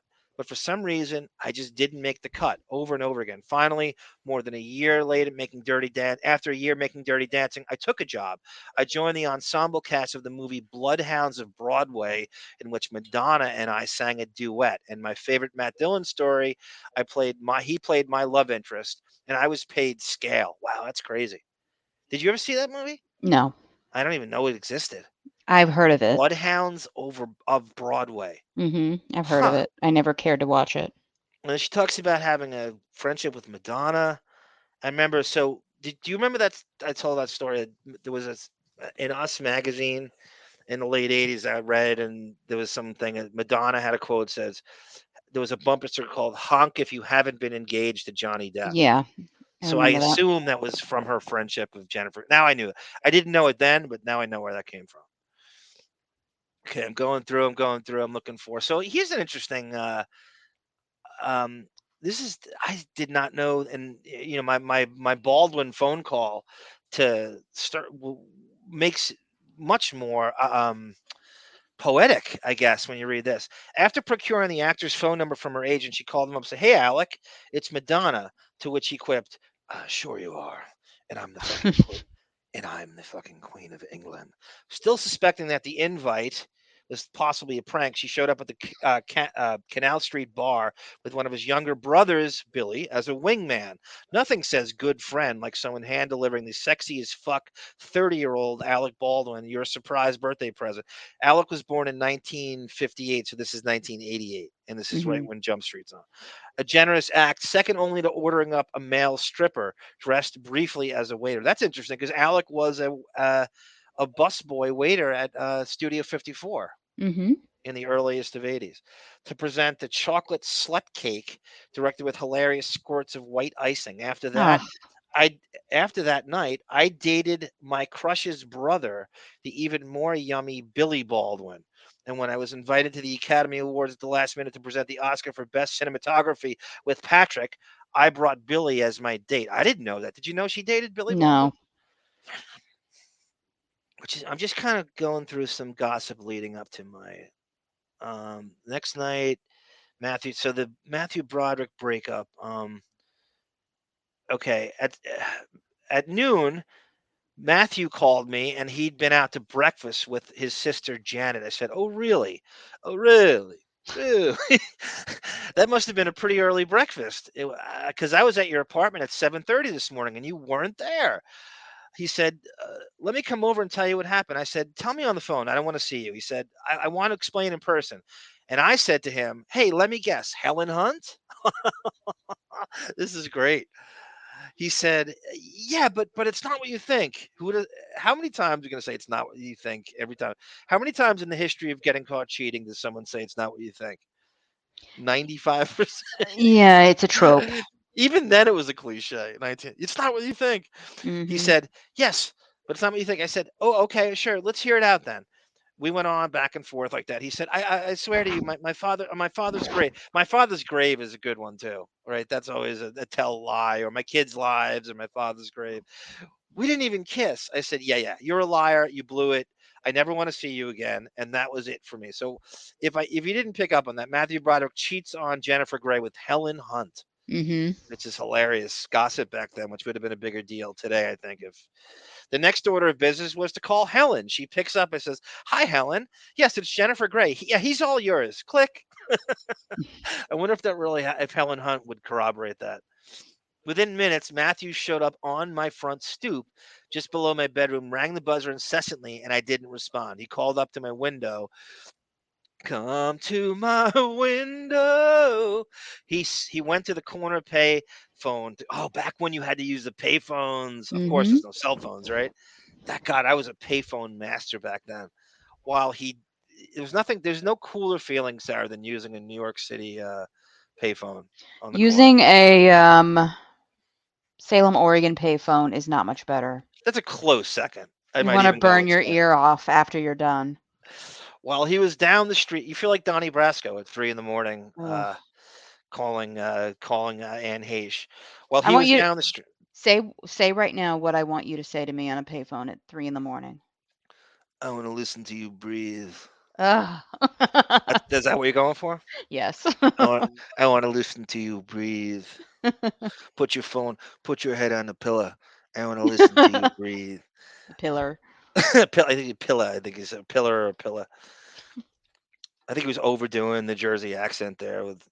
I don't know if we'd have to hear if Joe Pistone actually says pillow He does instead of speak pillow. with a very strange affect that isn't really Sometimes it's over the top, all like he just Italian. yeah. While he was down the street calling me, I hurried out and into a cab. Within an hour, I was checking in at the airport. I'd reserved a seat on a flight to LA on MGM Grand Air. Is that a real airline? I didn't heard of I that. don't know. MGM Grand Air, the airline of choice at the time, in the first class cabins that looked like Liberace's living room. I was going home to mother in style. Yeah, her mother she's from a famous family. Let me see if I can cut to Depp here. Or an express. Okay. You see the line there? You're looking at what I'm looking at, right? Mm-hmm. Okay, where the line cuts off. I think it's important in any writing style, and I don't care how bad or good a writer, and you're a great writer. But I Mm-hmm. learned on the internet, if I had learned one English lesson, is to have as many paragraph breaks as you can possibly have, because people don't want to read like a long, like one paragraph. People's attention span can't handle it. Mm-hmm. You need as many paragraph breaks as possible when you write. I really mean that, because that's how you lose readers. Okay, so if you look down, 3 paragraphs down, it's 1 week after fleeing the scene of the crime. I'm recovering at my mother's place. She's left town for the weekend. I hear the buzzer. I press the intercom and announce that I'll be right down. I take the elevator to head down the pebbled concrete steps as I swing the heavy security gate there under the streetlight, standing in front of the nondescript old sedan as the most beautiful man boy I've ever seen. His cheekbones, nose, lips, eyebrows, dark eyes, every minute detail set off an electrical storm in my brain. And then there's the smile. There is a lot of story incoming on a rush of dopamine. What exactly am I looking at here? A swoosh of brown hair over one eye, some kind of art on those arms. Oh, I get it. It's a tattoo of a Cherokee chief in full feathered headdress, and on the other arm, a red heart with a banner. Who the fuck is Betty Sue? He's wearing old motorcycle boots. Where did I go? I'm sorry. If I oh God, I'm sorry. There you go. Can I scroll down or do I have? Okay. 4th paragraph down. Okay. He's wearing old motorcycle boots, worn Levi's, a t-shirt tied around his waist, a flannel shirt that looks so soft it could be a transitional object for a baby. The perfect fade, a perfect plaid, the shirt you hope to God he forgets at your house. This guy is adorned, mismatched, tiny hoop earrings, a few silver chains around his neck, and a leather wrist cuff. Oh, that wrist cuff. You Mhm. see it in he actually wears it in Fear and Loathing too. He's in Jump Street. He wears it virtually and everything. Every inch of him says, I just woke up in this, and I just woke up like this. He's like an apparition, an angel. If a mirage could have been a person in the summer of 1988, that mirage would have been Johnny Depp. My agent, Tracy, had set me up on a blind date with this guy. He'd told her he'd had a massive crush on me after seeing Dirty Dancing, and she was desperate to sign him. Wow, isn't this crazy, Sarah? How it works out in Hollywood like this? I know, it's incestuous. But I mean, this is how it works there with how deals get made and people meet each Mhm. other. All these years, I had no idea that's how this went down. Having just had my most serious relationship to date go up like a flaming ball of shit, I was in no shape to go out with anyone. Sitting over lunch at the Ivy while I picked up my grilled vegetable salad, she implored me to just go out with him once and assured me that I wouldn't be sorry. I didn't know who the fuck this kid was. I'd never heard of him. She told me he was on the TV series 21 Jump Street and had a rabid preteen following. Nothing about that description even somewhat intrigued me. I should also say that he is 3 years younger than she is, which is so It's not antithetical to the way he behaves now. Mhm. We always make fun of how he's, Amber's 23 years younger, and now, the next um, Rochelle Hathaway is just a few years older than Lily Rose, and it gets more and more ridiculous. Tracy couldn't have asked for a check fast enough and drove us straight to the thrifty drugstore, dragging me over to the rack where the mecca of Tiger Beat type fanzines are on display. There's one of these magazine covers designed to drive a 13-year-old girl like Sara wild with desire, and a little cutout face bobbing in a sea of other teen heartthrobs of this actor she's now pimping on me. I had no interest in dating a teen idol. Tracey Jacobs said to me, "I'm telling you, this kid is the kindest, sweetest human beings I've ever met." She just wouldn't shut up about how great he was. And she was like a pit bull, and she locked on it. So I said, okay, okay, okay. He asked if I liked soul food. I said, yes. A bumper sticker on the back of a beater he was driving read, "Happiness is being a grandparent." It's my stepfather, Bumpa's car, he explained. So here's the deal. His mother and stepfather, Palmer, move out to Hollywood. He's on Jump Street, right? So he had them come back and forth. He moves them out to Vancouver, and I guess he has them come to LA with him. So he's driving his stepfather's car.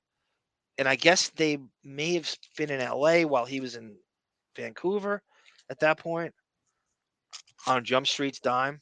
Yeah, more than likely.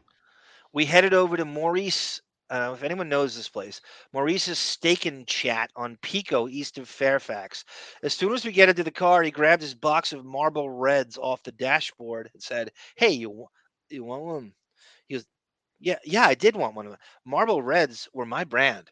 Ugh. Maurice's didn't serve alcohol, so we first popped into the corner liquor store for a flask-sized bottle of Jack Daniels.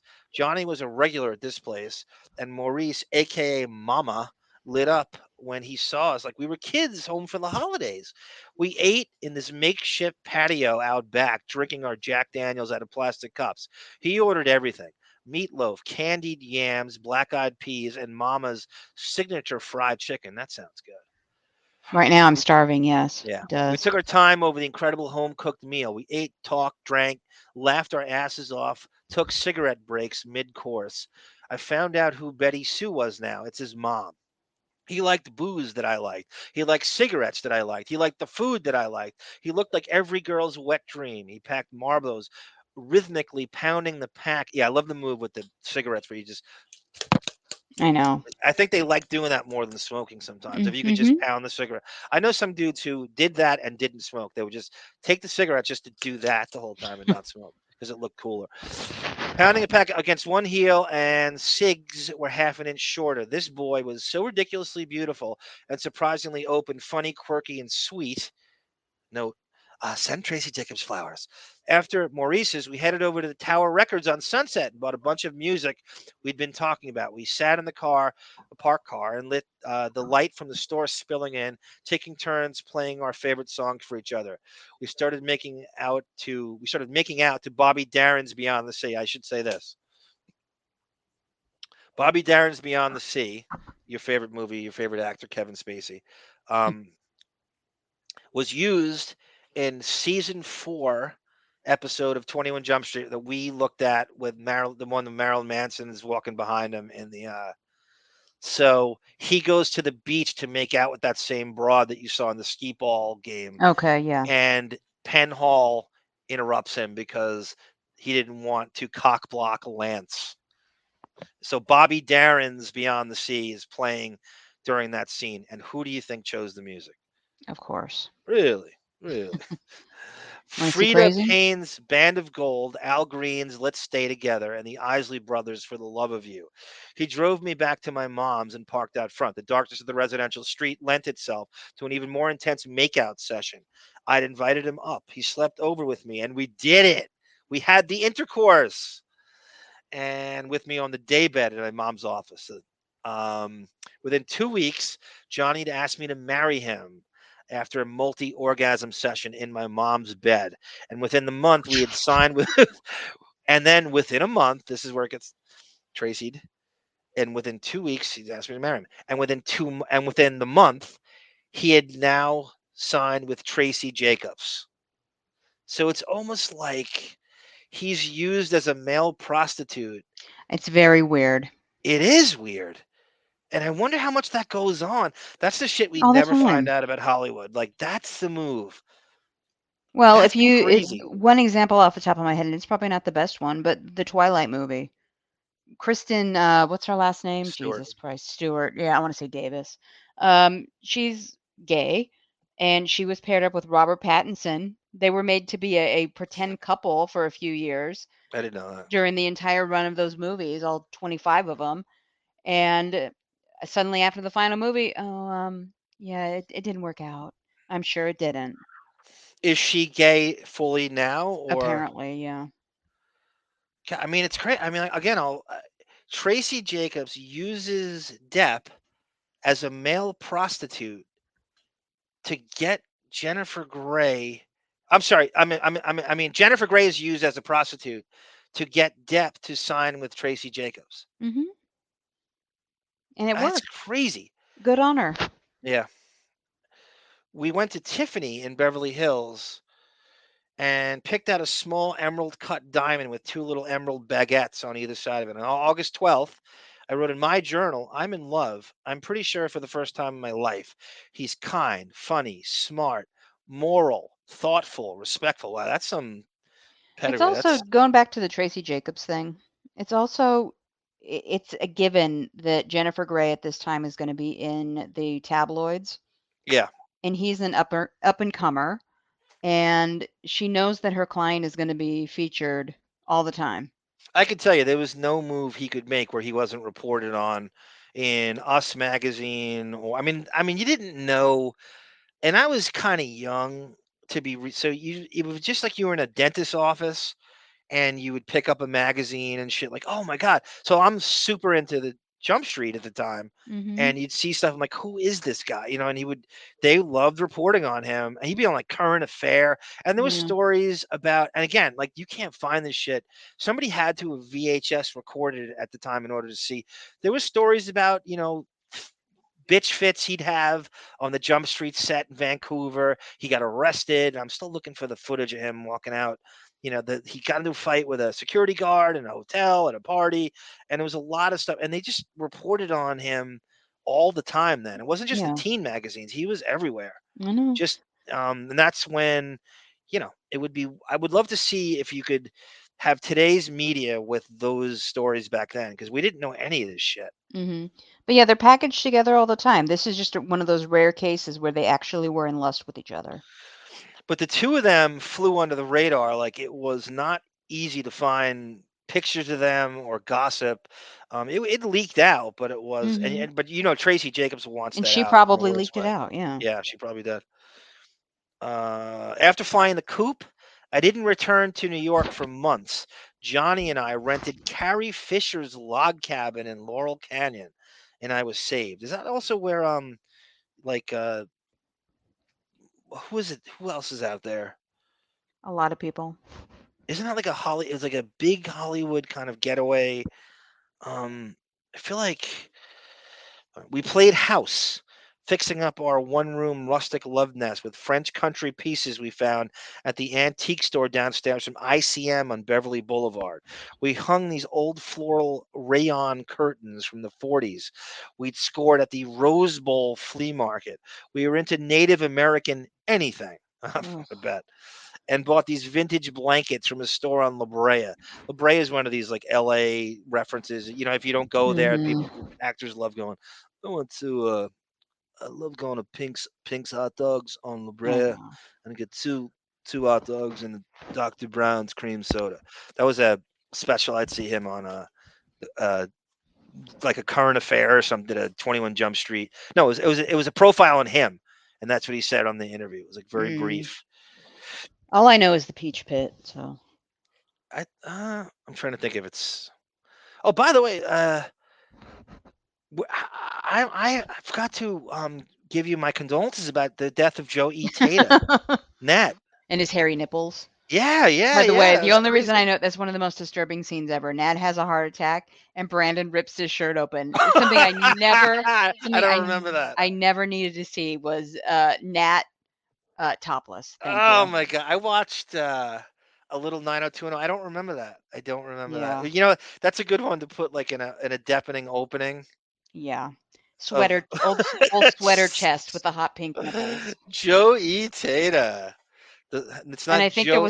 I think there was a chain that was tangled up in the chest hair too. How about Joe E. Tata doing like a Nair spokesman commercial, and Jason Priestley rips open his Peach Pit shirt and rubs Nair on in the men's Nair. In the shape of the 90210 zip code stamp. Anyway, rip Joe E. Tata. I'm sure that was a great eulogy for you. Yeah, really and you and your nipples. Rest in peace. That's the most insensitive eulogy I've ever heard in my life, Sarah. That's the How best dare I can you? do. Sorry. That's how I deal with death. What a weird segue. We played. Okay, all we did was talk about how much we both wanted to start a family, and how lucky to have found each other we were. On the way home from the flea market in the Sherman Oaks Galleria, we passed a pet store, and behind the glass, piled with shredded paper, we saw the most ridiculously adorable tiny little puppy named Camilla. She didn't even look real. They said she was a peekapoo, a Pekingese poodle mix, and her name was Lulu. Practice baby for us. Someone to keep me company when Johnny was out of town. This is interesting. I want see this when we get on someone from the Jump Street production. I got to know how often she was in Vancouver. Mm-hmm. In the fall, and this is going into season 3, your favorite season for some reason. That's the Greco season. When 21 Jump Street hiatus was over, he'd been shooting in Vancouver, and since we couldn't bear the idea of being apart, we decided that I would go live up to Vancouver with him. We briefly tried that out, but the loneliness, the interminable days sitting around his empty rental apartment waiting for him to come home in a city where I knew but I'll go into that after this, where I knew no one, wasn't really working for me. We decided it would be better if he'd just come back to LA whenever he wasn't shooting. Sarah, all I hear about, and all our Canadian brethren in the Deppening family, all I hear about Vancouver, it's like the greatest city in the world. It's very trendy gorgeous. and very expensive now, but I'm listening to this struggle she's having. I don't understand it. It's very hard to feel sorry for. I get she wants a career, but take a little time off. Just sit around, wait for From him to what come I've heard home. about, even back then, Vancouver is one of the most elegant, gorgeous, fun cities. There's tons of shit to do. I don't know if it's different then, but God, and the vistas and the weather is apparently not as snowy as the other parts of Canada, from what I hear. And by the way, I should say that Jump Street is the first production to shoot outside of the United States, and they used it. That was like another groundbreaking thing the show did. So that was the first show. All these shows are shot in Canada now, and you can kind of tell that was the first show that did it. Mm-hmm. And it was really took over the city. I mean, I think Peter DeLuise still lives there. Yeah. Well, looking at that photo of him there, those lips, just wait, cook him I dinner. love the sunglasses. I love both their sunglasses. Wait till he comes home. Have a dinner waiting. I know this is so downplaying the role of a woman, but ride him like a pony when he comes home. Look at that face. I hate men. You see, by the way, the hat he's wearing, Mm-hmm. that's the baseball episode in season 2 called Low and Away. So I guess they kept they must have made about, I would say 13 hats for the baseball team in that episode.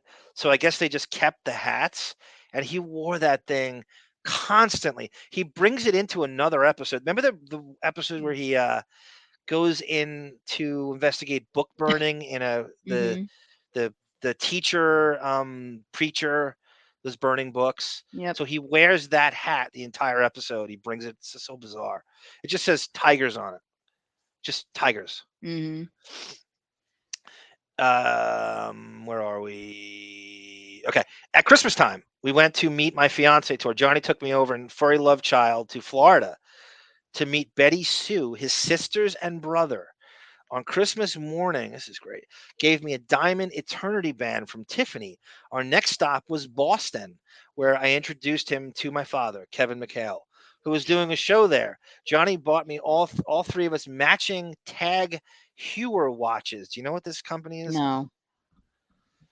Next stop, New York City, where we threw a small New Year's gathering in my. I would love to go to this one. We threw a small New Year's gathering in my apartment, and Johnny and I, as host and hostess, instigated a dorky dance contest. See, if I could ever interview Depp, I would make him reenact the dorky dance contest. See just how this is the stuff. I would log off. You would just, if you were at this party, you would just do push-ups. To see. You love dropping that call back, Alec Because Baldwin. I can't believe you did that. Call. Yeah, that was probably the most balls I think I ever. Spontaneous balls I've ever shown in like one fell swoop of just like I don't give a shit. That's like just pure. If I could bottle that confidence, and use it whenever I wanted. It was the Sheen, and I was doing an impression of him too from inside of the Actors Studios. Oh my god! And I met a Marlon Brando on the set of a Streetcar of Desire, where he would do push-ups, and it's the sheen of a young actor. I hostess instigate to see who could at one time outdork the other. setting up the most embarrassing dance moves we can come up with. When it was your turn to show off your killer moves and grooves, you did so with dead seriousness. The competition was fierce. All my pals who met Johnny just gushed over it. Oh my God, he is the sweetest. You deserve this, Jennifer. And you are kidding me. He's so beautiful. So we'd started twinning. Twinning. Mm-hmm. Is this her making a pun, or is that a real word? That's a real thing. Or at least I did. He'd been giving me this perfectly broken in motorcycle jacket now. He bought me a pair of black leather engineer boots. I wore his faded plaid flannel shirts. I would wear them over my face every day. I really wish he found you. I really do. Even though there's like a We'd 15, still be 16-year age together. difference. Yeah, I think you're exactly what you're the anti Amber Heard. You're everything that would keep, and you'd be like you'd be Tracey Jacobs and Winona Ryder combined. Like you would be an amalgam of those two. I would only smack him on his ass. That's it. Because you could serve as his agent too. Because I think he'd be a great Yeah, it'd be fine. manager. I'd bring you in just so you could see him. Read the scripts. And then I'd send you away. Yeah. I went with him to some stadium event. I remember that. Okay, this is 21 Jump Street Day in Chicago, I believe. Mm-hmm. And there's footage of this running around. It's broken footage, and I remember seeing the footage for it for the first time in a special on MTV called the Don Juan DeMarco movie special. So it was really good. It was like, I think it was an hour. That was when MTV used to cover like a specific movie, and so the movie company would, they would promote the movie on MTV. I went with him to some stadium event for the 21 Jump Street fans. He hated it. As his growing heartthrob status accelerated, he felt exploited and trapped in his teen idol image, dogged by paparazzi and crazed fans. He was desperate to get out of this TV contract so he could be free to work in movies. I could see all of what we could be doing much better and more comfortably than I was ever able to do for myself, for him. That's interesting. Looking at someone else, and I had no doubt with Johnny and his potential, his talent, the kind of career he should be having. The way I believed in him, I've never really had that unwavering kind of vision for myself. That's pretty honest and self-deprecating. Instead, I mean, a lot of people like that too. That's how a manager is born. Like you can manage someone, but you'd never, you know what I mean? It's like you can, or do as I say, not as I do. Mm-hmm. That kind of thing. I focused my energy on him, advising him, encouraging him to see the limitless opportunities and to swing for the fences. Meanwhile, there was still a significant amount of activity and noise around my career. There was pressure on Tracey Jacobs to come up with a gig for me as a new client, and I felt a lot of pressure to make that right choice. I was reading scripts, taking meetings, and development deals were being set up for me. The more time passed after Dirty Dancing, the more pressured I'd felt to make my next role the perfect thing. No strong contenders are being offered, though. The vibe was that any day this career of mine was just going to hit its stride. I remember Jeff Berg, who was the chairman of ICM at the time, said, we've got to get you out of the Catskills. Johnny was commuting every week back and forth from Vancouver, but had begun to be more and more regularly be just getting into trouble now. He's getting into fights in bars, skirmishes with cops. He'd started missing his flights home to LA, having overslept, or when he did come home, he'd be crazy jealous and paranoid about what I'd been up to while he was gone. I attributed this to his little temper and unhappiness with the feeling and being miserable on 21. Wow, this lines up with, a lot of the jealousy stuff we've heard from, obviously, Ellen Barkin to Kate Moss to, of course, the succubus saying, I believe that. Look, we're all jealous. That doesn't incriminate him anymore. It just makes him Everybody is not jealous. perfect. They just don't hide it well. And not all jealous people. I'm very jealous. I respect people who admit they're jealous. Mm-hmm. Because I think we're all jealous. I don't buy when someone says they're not jealous. Yeah. If somebody wasn't jealous, let's say I was talking to somebody, if the person I was with wasn't slightly jealous, I would be offended. Yeah, you want them to be jealous. It actually is a compliment to you to be jealous. Mm-hmm. It Yeah, doesn't I mean agree with that. me being a jealous person, it doesn't mean I'm ever gonna, think about even hitting you. There So are women they don't really go who hand in hand, but she really wanted them to in the trial. there are women who have turned making jealous into an art form. making dudes jealous. They love it. They know what they're working with. They know every move. They know every quirk. They know every hot spot. They know every forehead vein to press, and they've made it turned it into an art form. They literally know how to make everybody when they were with the dude. My move is to keep him jealous because that I have the upper hand, and who's the more jealous has the upper hand, less upper hand. Mm-hmm. Powerless to get off 21 Jump Street when all he wanted now to be is in movies. Oh, poor baby. He became moodier and less present. I kept wondering how or if I was ever going to get that easygoing, funny, devoted, adoring guy back to me. Tracy now is on a mission, Tracey Jacobs. We had to find him something to do over his hiatus now. So when Crybaby came in, it seemingly was the perfect next move for him. See, I wonder with Crybaby, Sarah, if that doesn't come in at the perfect time during a Jump Street hiatus, he doesn't do it. So he's just looking at whatever comes out during the Jump Street hiatus. Yeah. That would be fun if he didn't do it, if he did something else. I would have loved that. I would have loved something else too. Everything about it seems so tailor-made. It was a musical spoof on the 1950s teen rebel genre. It was camp, the perfect vehicle to lampoon Johnny's pinup image. He was still under contract for Jump Street, but now he had this lead in this movie along with a pretty big paycheck. See, that a John Waters movie, I wonder what the budget for that is. I heard he got $1 million for that. You That's what I really? heard. Yeah, that's what I heard. Seems like a lot for a John Seems like a Waters lot, movie. but I wonder if Jacobs played hardball and said this movie's not getting made if you don't have the biggest teen star on teen idol on TV Mm-hmm. in his first foray after Jump Street. Not after, during it. It was during it.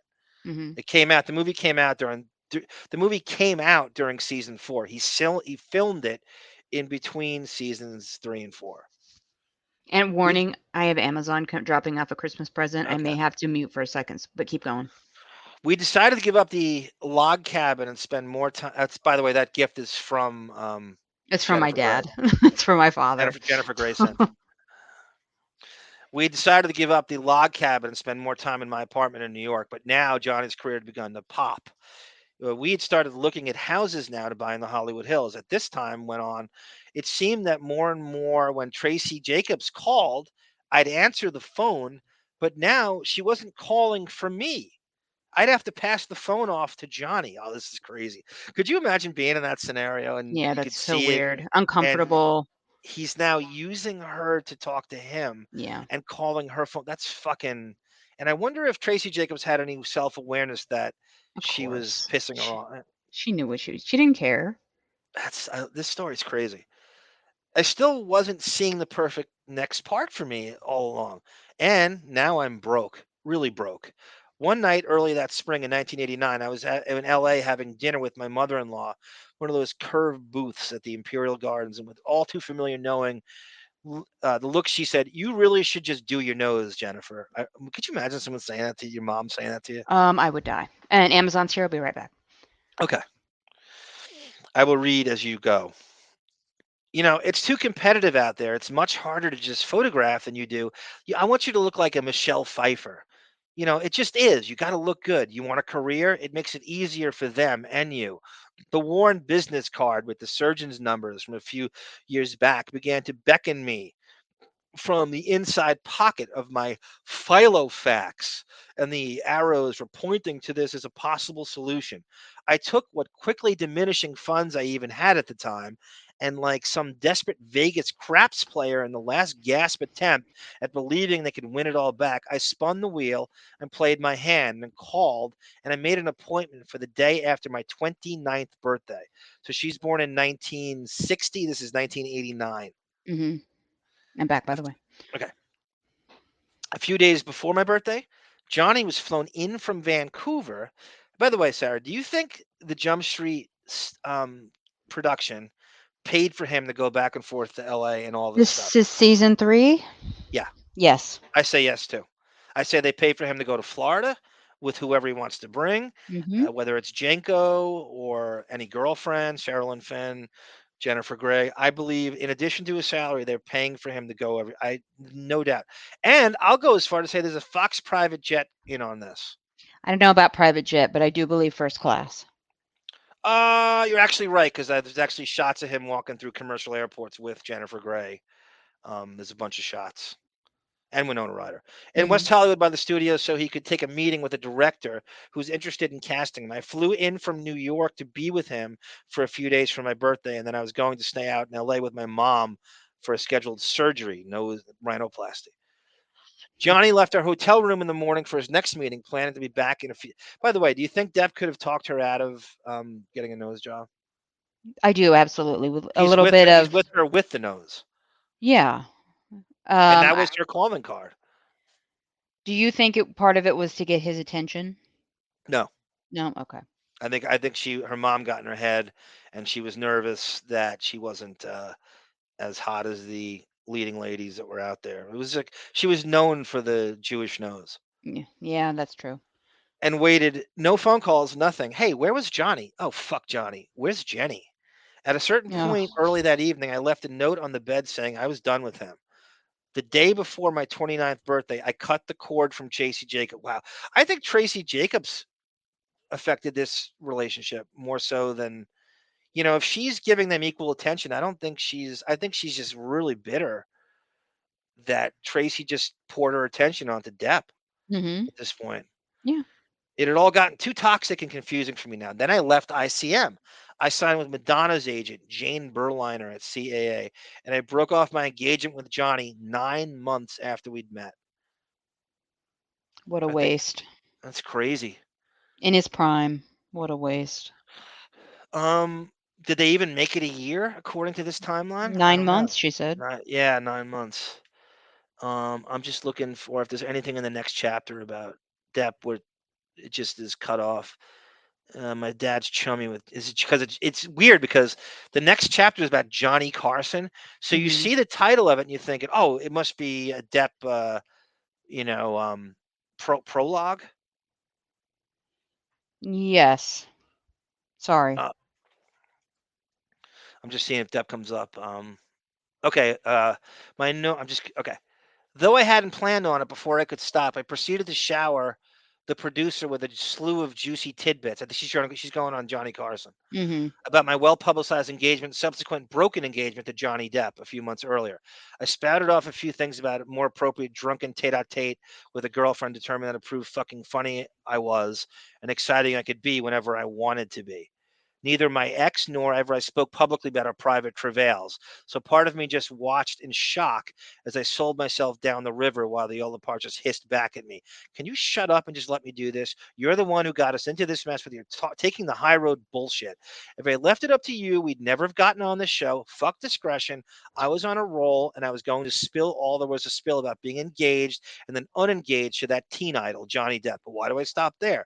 I explained I'd been engaged and married to both Matthew Broderick and Johnny Depp within the same fucking month. Like it was like a legit thing to boast about. All right, that's it. That's all she does with him. Jacobs is gone. She doesn't bring Depp up again. She brings up Winona Ryder off to the right, saying she's 17 and Depp's with her, but she doesn't bring Depp up. Okay, that's it. Okay, that's good enough. Okay. Oh, no, one more. I see another. Because this is crazy because I didn't see this the first time, and this is in line with what I'd. She says Johnny over and over again, so I don't know if she's Is talking that about Carson. Carson? I think she's talking about Carson. No. Mm. No. I missed this. Okay, let me start off where I see Winona Ryder.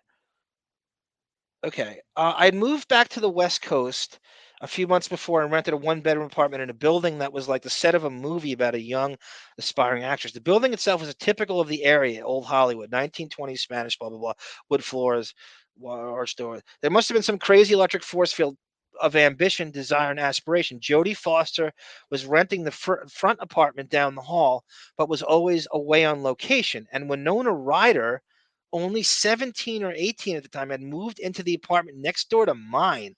What the fuck? So Depp's gonna be dating Winona Ryder soon. Isn't that crazy, Sarah? The coincidence of that. Our bedrooms shared a wall. Could you imagine him having sex with a 17-year-old Winona Ryder while you're in the apartment next to you? Your ear would be up to the wall listening to Winona But scream. she's 17. Winona felt very You much like still a would. baby sister to me, whom I needed to look after, which is saying a lot, since I was one sandwich shy of a picnic myself. I remember her knocking on my door in her pajamas one night, feeling unwell and looking for cold medicine. She seemed pretty out of it, and when I asked her if she was okay,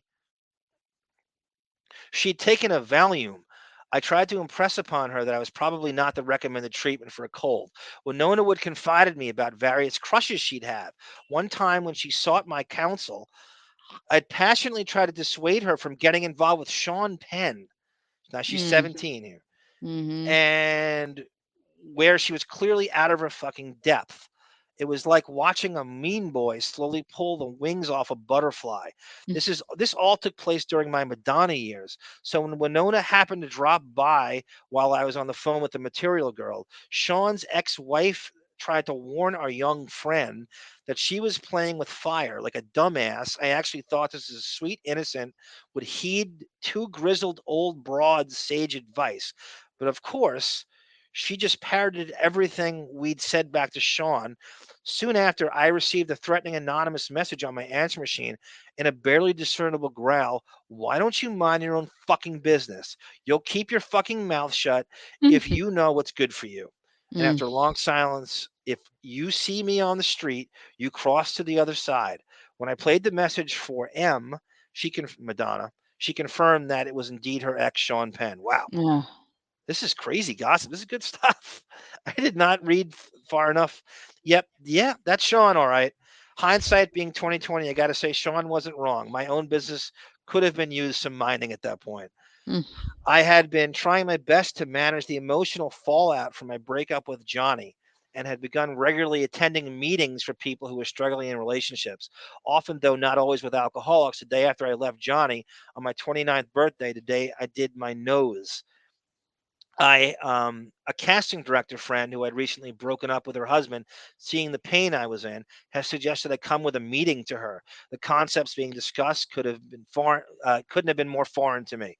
I didn't relate at all to the idea of my life being affected by alcoholism, which sounded so dark, so extreme. But when the people in the meeting talked about needing to put focus on themselves instead of on the alcoholic, admitting that we're powerless over people and places and things, and their lives have become unmanageable, blah blah blah.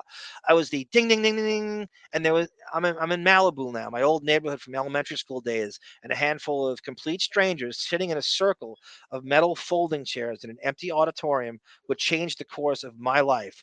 This breakup with Johnny Depp was just the inciting incident that set and whole next sequence of events in motion. A backlog of accumulated excruciating grief had been hoarding since the dramatic Matthew Broderick breakup, and which had brought me, and I'd cleverly done away with by getting swept up in the depth of it all. And that was now ablaze like an emotional dumpster file. Breaking up with Johnny, firing our shared agent, fixing my nose, this self-imposed streak of impulsive, destructive decision-making had knocked the wind right out of me. Admitting that I was powerless over people, places, and things was strangely liberating.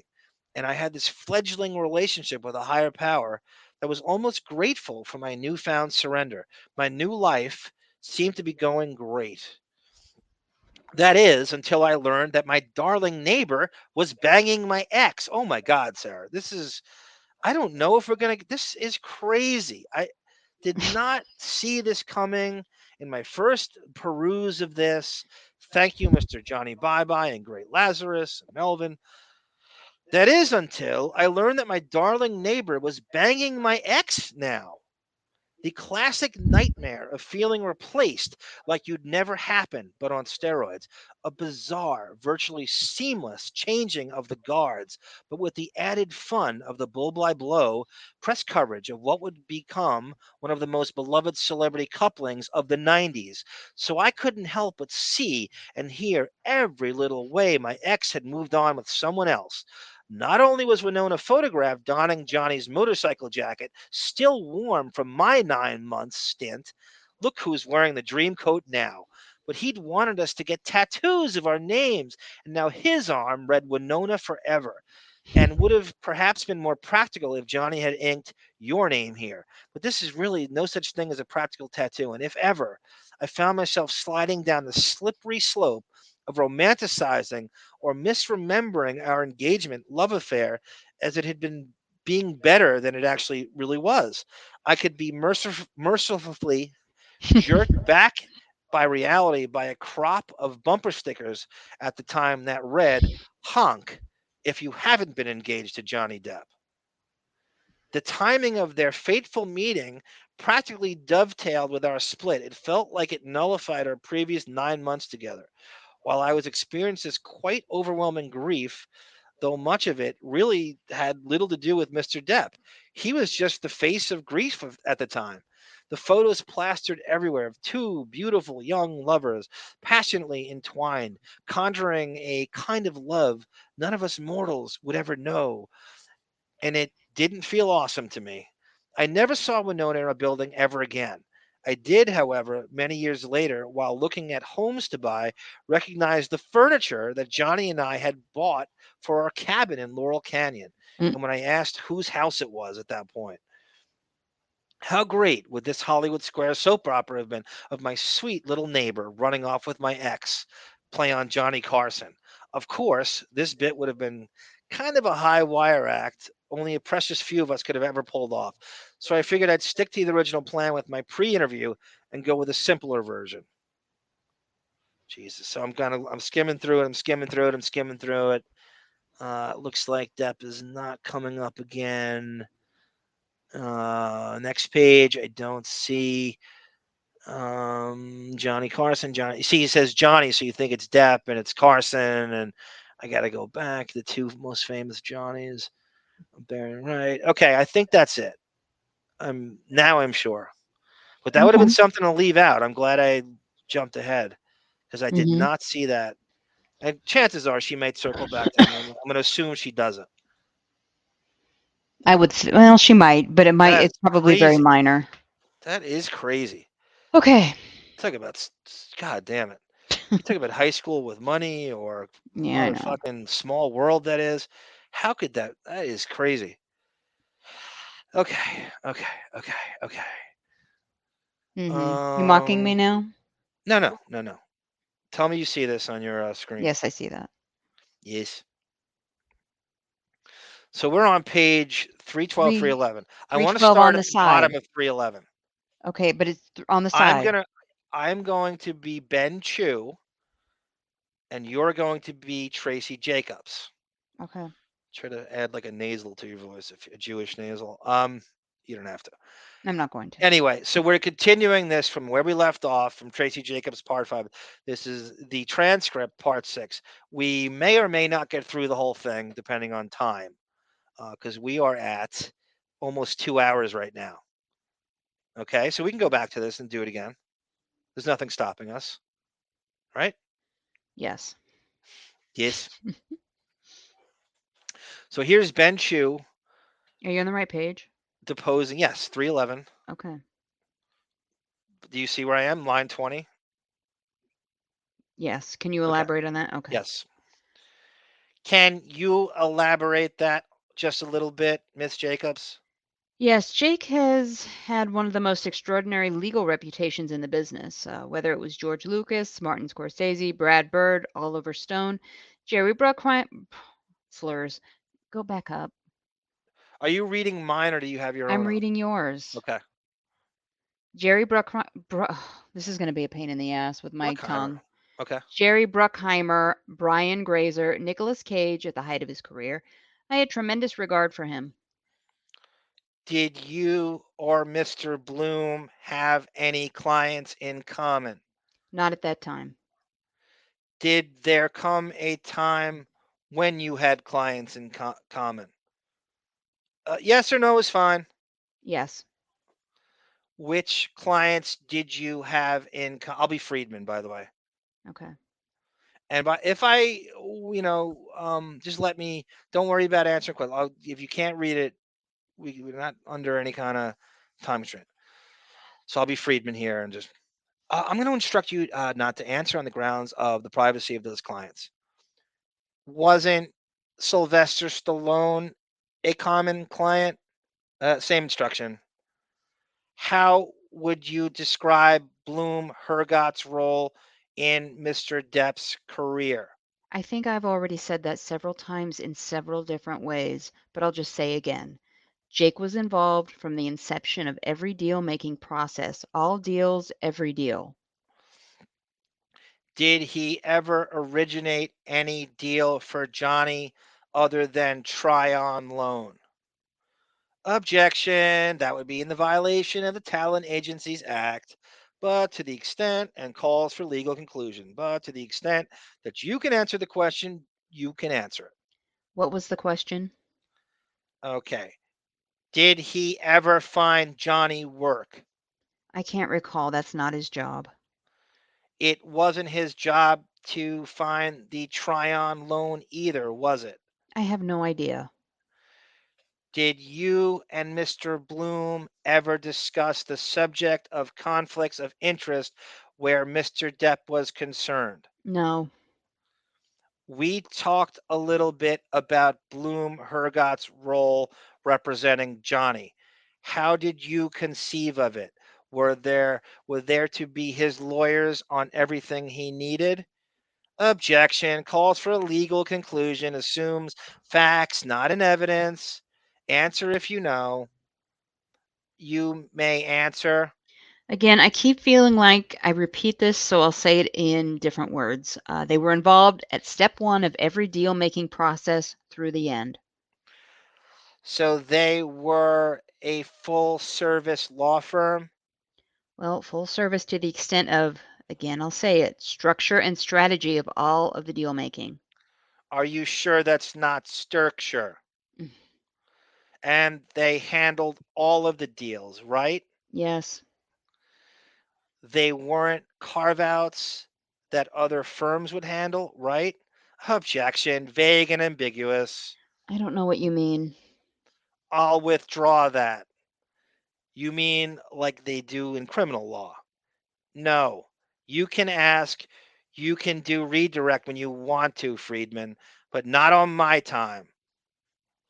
Did Bloom Hergott, to your knowledge, strike that? Did Bloom Hergott represent infinitum nihil in the objection? It calls for legal conclusion. If you know, you may answer, Miss Jacobs. In terms of anything Johnny Depp related, probably. I mean, I'm not exactly sure, but they were involved in the structuring from the beginning of each time we made a new deal for whatever, infinitum. They were involved from beginning to end. And when you had the original meeting, where you attended the original meeting where Mr. Bloom was hired, was there any discussion of limitation on the representation? No, sorry. Objection. It assumes facts, not an evidence. She already answered it.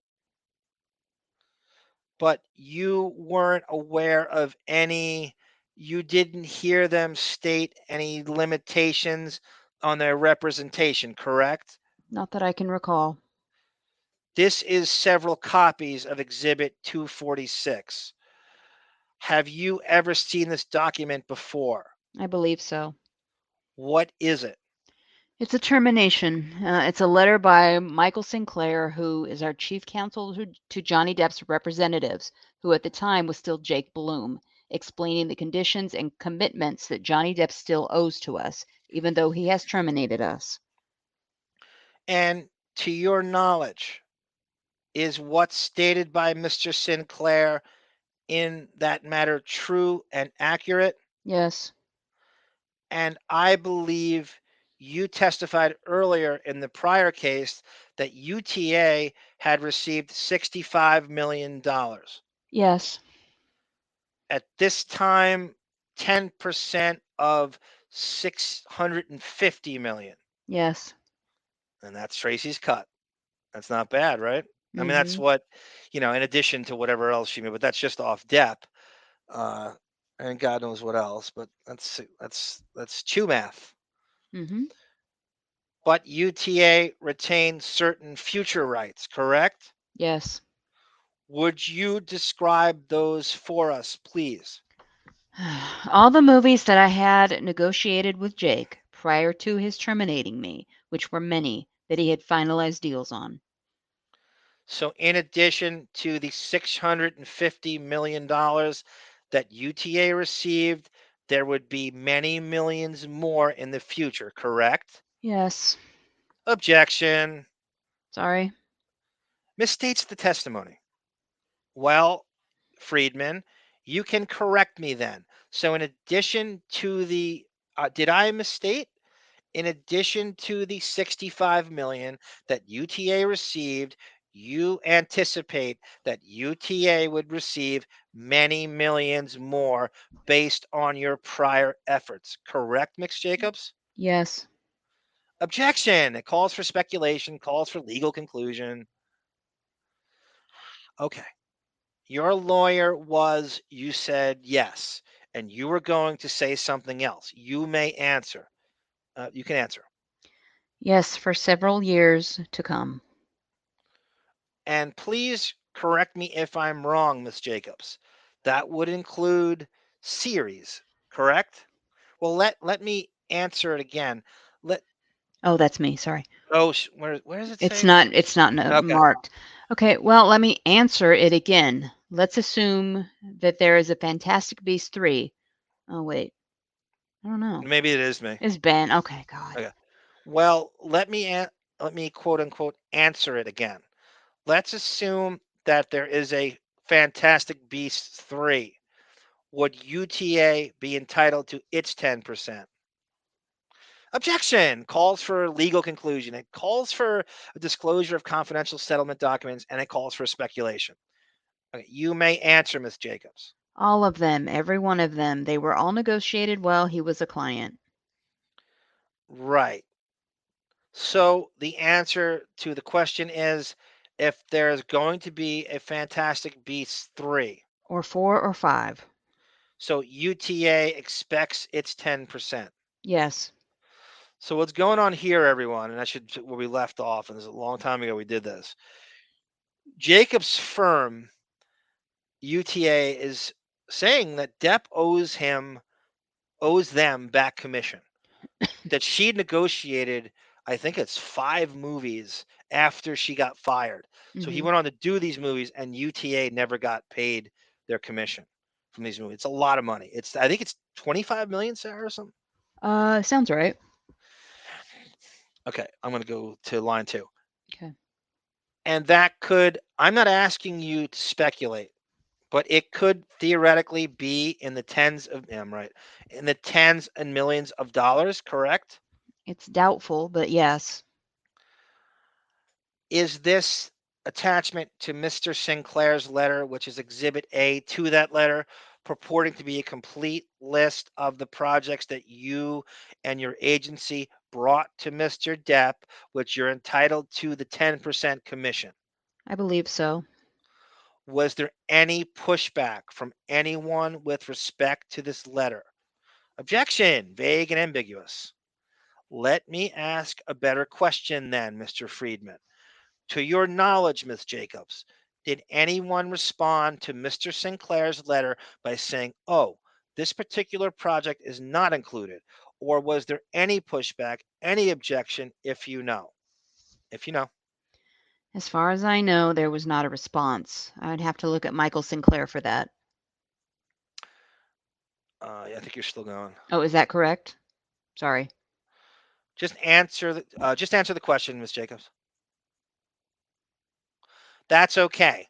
I'm only asking what you know. Right. Is it contemplated, or has it been discussed that there will be or might be another Fantastic Beast movie beyond Picture 3? Because we have listed here Pictures 4 and 5. Yes. Objection. Okay. Vague and ambiguous, it calls for speculation. But if you know, Yes. what is the basis of you saying that 3, 4, and 5 have even been discussed? They've been discussed with both Johnny, his representatives, and Warner Brothers. Does that guarantee them? No. I didn't ask about.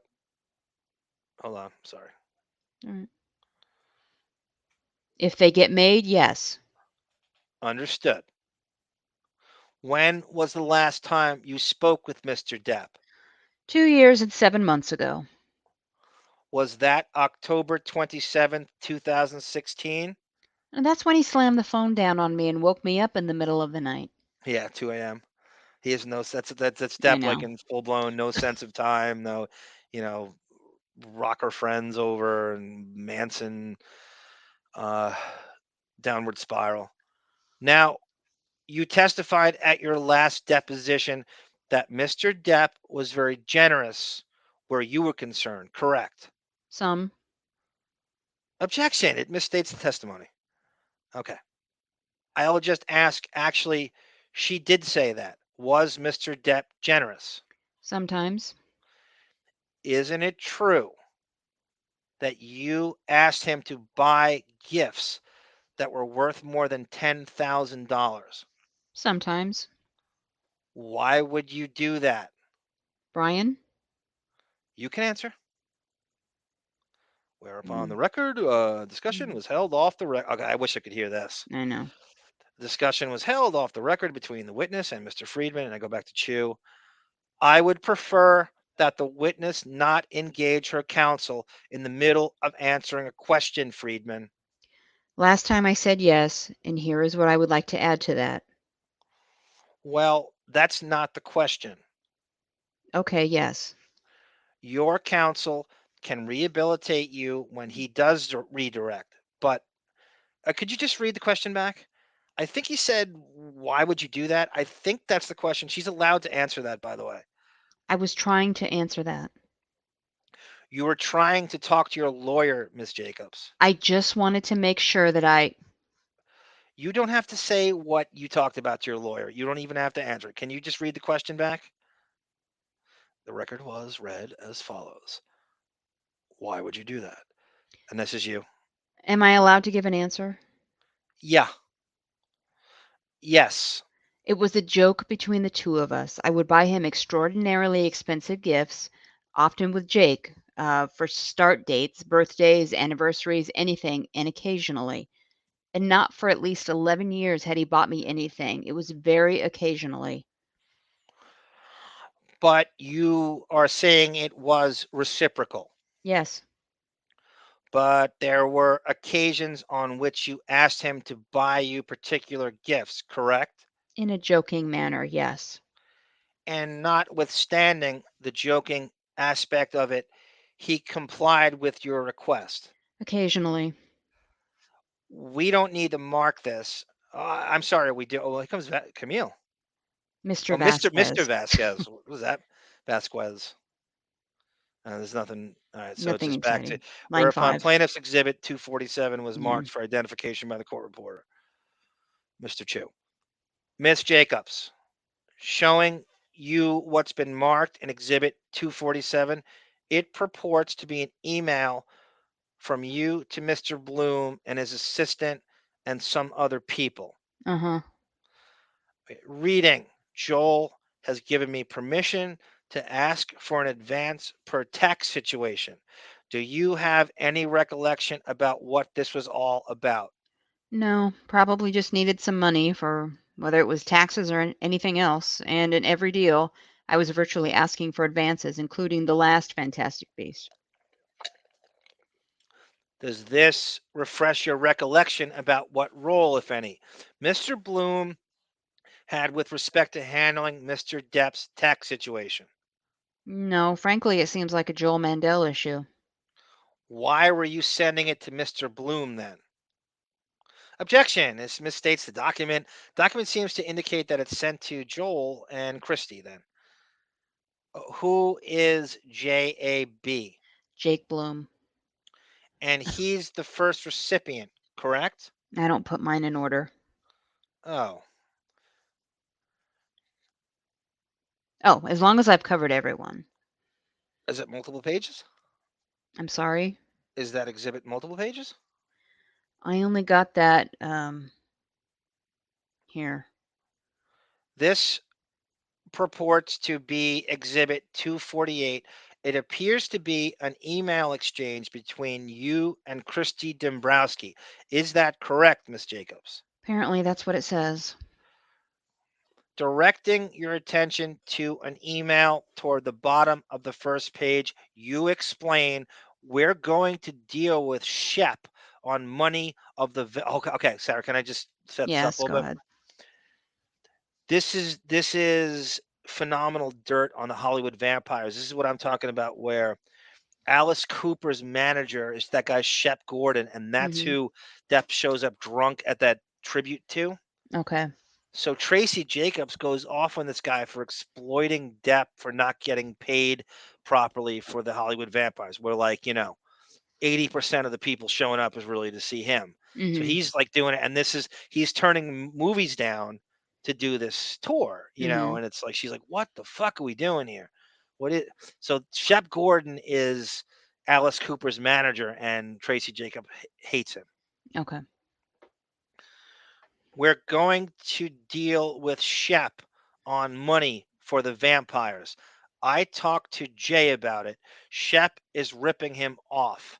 Who is Shep, Miss Jacobs? Shep Gordon manages Alice Cooper. God, this is great. What were you intending to convey when saying that Shep was ripping Johnny off? I felt, I was not involved in his music at all, say this one or two particular things. And I just felt like I wanted to comment as his agent on the fact that I was pushed by Johnny, Christy, Jake, and Joel at the time to get him movie offers where he could pay off his debts. And instead, he was going to be working very cheaply, like $200,000 to tour around Europe for 3 months with his band. And then I was chastised by Christy and Johnny, and I was not involved from that point on. Okay, let's stop for a second. Look, actually, let's go to the end of to page 25. Did you ever discuss your concerns with Jake Bloom? Yes. When did you discuss this with him? At the time, I'm sure very close to this memo. Okay, obviously you're team Depp and blah blah blah, as we all are. But let's be objective here. Let's try to. Do you see Tracey Jacobs' concern here with the van? So now he is in debt. This is He one. owes a ton of Yes, money, I do. and he's choosing to go on tour with the Hollywood vampires. And according to Tracey Jacobs, and she'd probably back it up with receipts, he's only making 200 grand Mm-hmm. for what is it? 4 months, I think 3 months. 3 months. 200 grand. Where now he needs to do, while he's hot still and still a name and still gonna demand $25 million a film. Mm-hmm. He needs to capitalize on this and take movies. But instead, he's sabotaged these offers they're getting. And she knows time's running. He knows that he's had a bunch of bombs in a row. And she knows he has to capitalize on this while he can. And he's crying about being in debt. So he chooses to do this, the vampire thing.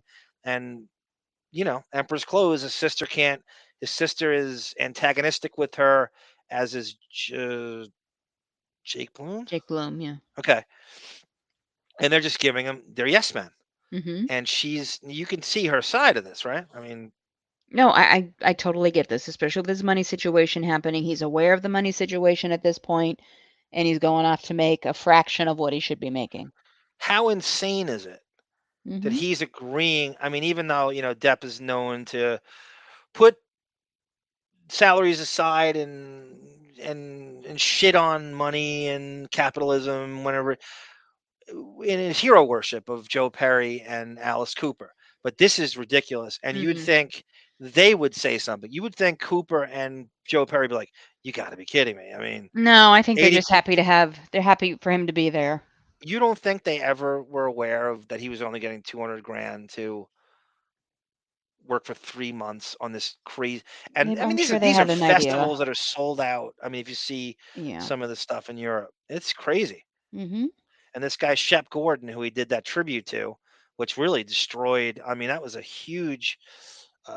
That was passed around to agents and um, production heads and presidents all over Hollywood when he did that tribute to him. Yep.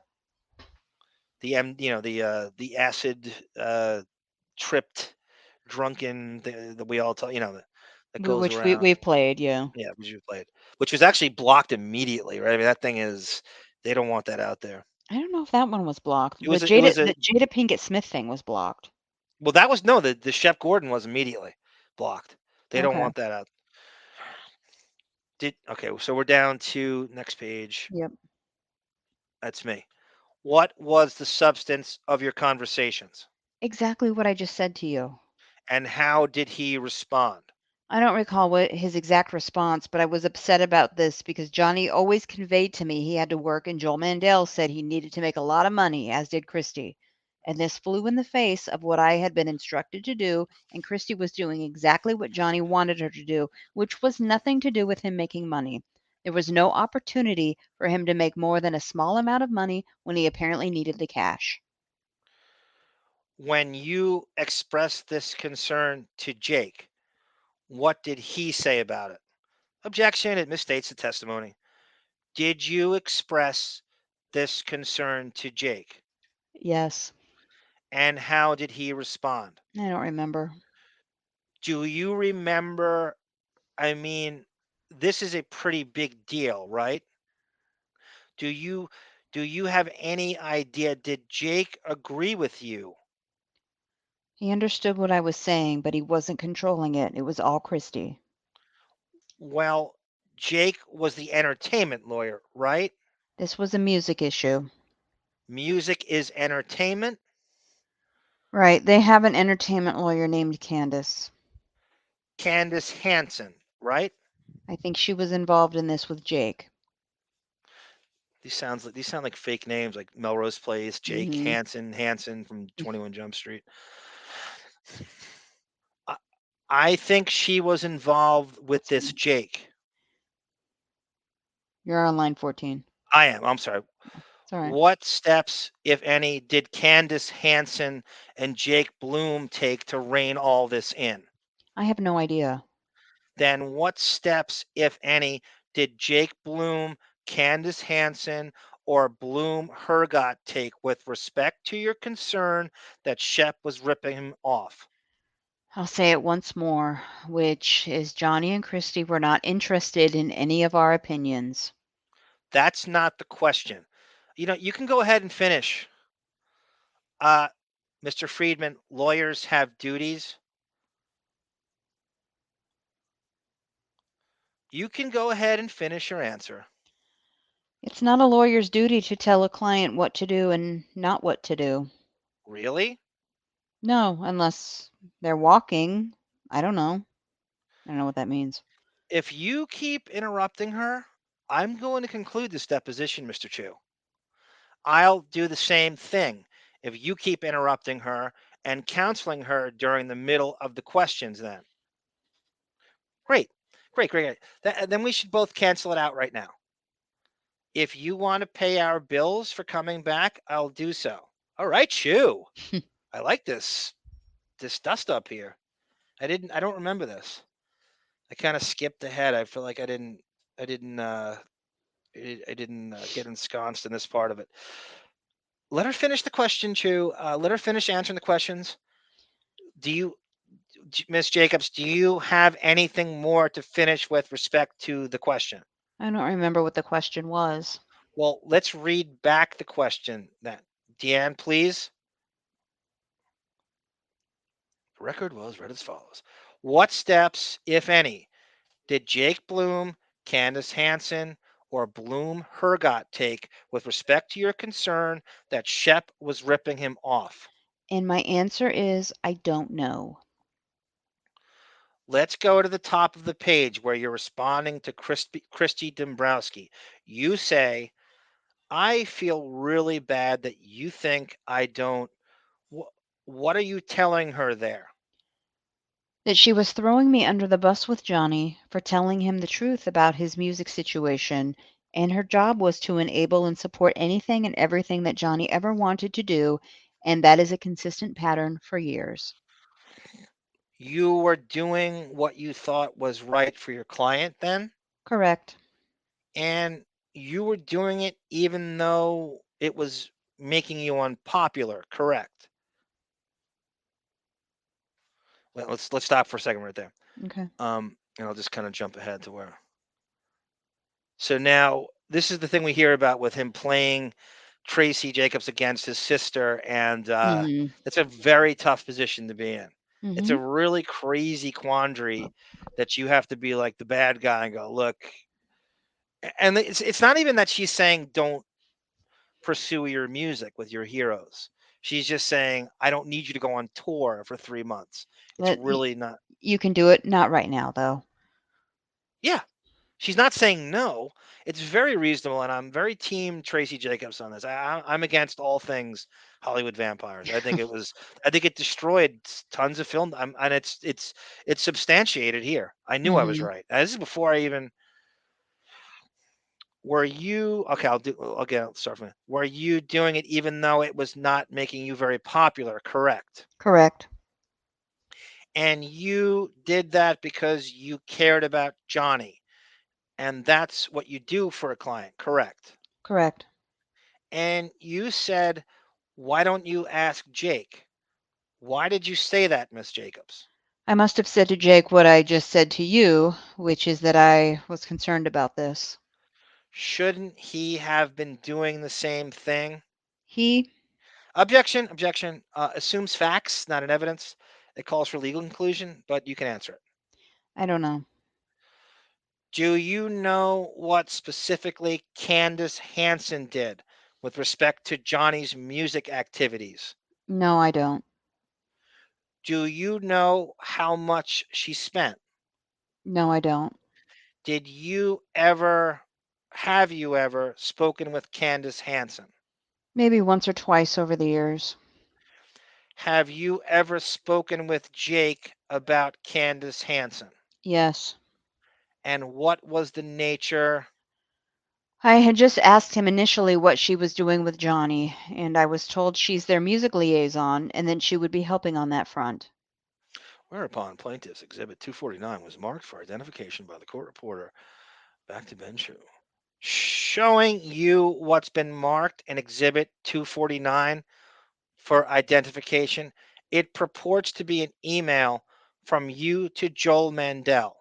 Copy to Christy Dombrowski, dated September 2nd, 2015. Ms. Jacobs, explain to us, please, what were you trying to convey here? I was told by Jake, sorry, I was told by Christy and Joel exactly what this email says. I was told that either at the end of August, no, sometime in August, that in order to pay his debts, that he would need to make $25 million by the end of December 2015 in August. And you're saying, what are you doing with 5 question marks? I'm saying that's never going to happen. Did you discuss this with Jake Bloom? I'm sure I did. Do you have any idea how he responded? No, I don't remember. Was this before, or how many try-on loans were there, if you know? I have no idea. Objection. It calls for speculation, Chu. Was this before or after the first? Objection. Calls for more speculation. I have no idea. Whereupon plaintiff's exhibit 250 was marked for identification by the court reporter. Miss Jacobs, showing you what's been marked as exhibit 250, who is Andrew Tao? He's our COO of UTA. When he's telling you on Thursday, September 10th, 2015, quote, I have the person for Jake to speak with. Do you have any idea he's referring to here? I have an idea, although I might be wrong, that it had to do. Am I allowed to ask anyone about this? No. I'm not exactly sure. I don't. I'm not sure if it was for Johnny to get a loan or for us to help him with a loan. It was one or the other. It had to do with getting a loan, and he was referring to whoever that head person was at the bank who was a decision maker. What if any? Oh God, this is that guy that the chic Mhm. grifter. Oh, this is fascinating stuff. So at this point, Depp is mandatory that he makes $25 million by the end of 2015, Mm-hmm. which she is terrified that magical number is not going to come in anymore with the bombs he's had in a row. So he Mm-hmm. has to act on the script she has in front of her. He's touring with the Hollywood Vampires, and it's a huge, huge conflict of the debt he owes. But as a guy like, I wonder, so now he's inquiring about just people giving him money or loans, and he's just, so there's a sheik who's supposed to be like this crazy grifter that he's befriended. Yeah. And here's what happens here. I remember what, if any, and who is Fahar? Good question. I wish I could tell you, so I'll tell you what I know, which is he somehow wormed his way into Johnny's life in Europe. His big claim to fame was being a friend of Saudi princess, and he was going to bring Johnny much money to the projects, which we couldn't raise money for infinitum nihil. To this day, I have no idea what he does. He's a fraud. Well, then, what is your basis for asserting that he is a fraud? Everything he said, and none of it came to pass. Wow. I'd like an update on this guy if we could Yeah. somehow find out. What did he say that did not come to pass then, Miss Jacobs? He was going to raise millions of dollars. He was going to use the Saudi prince's money to do that. And what happened is Johnny ended up spending several months in Ibiza and elsewhere vacationing on a boat with Saudi princes. You have a good Catalan pronunciation. Ibiza? Yes. Thank you. Barcelona. There you go. I studied in Barcelona. Yeah, he has some. Yeah. He did some. Chu did some work for Puerto Rican Relief or something, where he spearheaded a kind of a lawsuit with. Mm-hmm. It was pretty crazy stuff. It was like before working with Depp. Showing you, Miss Jacobs, what's been marked for identification as Exhibit 251. Just ask you about the top email from you to Christy. Are the Ginger Man? It says RE. What does the Ginger Man refer to? Before you read the entire document that's in front of you, before you answer the question, please, document reviewed by the witness. Okay, you're up. Okay, what's the question? The question is, what does the Ginger Man refer to? Ginger Man is another project that Infinitum Nihil was trying to bring to fruition, and Fahar said that he could get the money. And you're telling Christy on March 24th, quote, how do you want to deal with this? I don't want to get involved with the bank. What were you referring to, Miss Jacobs? I'm referring to Fahar saying he could go to the Bank of California and get a loan for Johnny that would financially subsidize the making of this film, which again never happened. Did Christy respond to your question? How do you want to deal with this? According to this, no. When you said to her, quote, I don't want to get involved with the bank, unquote, what were you intending to convey? What I was conveying is that I don't trust Fahar. This is a terrible way of doing business, and he's a liar. Whereupon plaintiff's Exhibit 252 was marked for identification by the court reporter. Showing you what's been marked as Exhibit 252 purports to be a message, an email from you to Jake Bloom, Christy Dombrowski, Joel, and someone else. Michael Shankman. Michael Shankman. You say cross to 208 million! Exclamation point. Do you know what that refers to? The worldwide gross of the movie. And you said the movie was Into the Woods. Yes. You say Japan was huge. I take it. I'm sorry. I'm sorry. I'm sorry, take Mr. it. Chu. No problem, Miss Jacobs. I take it that's It was a huge territory that did well for the movie. you say, quote, we are owed some back end, unquote, exclamation point. What were you referring to there?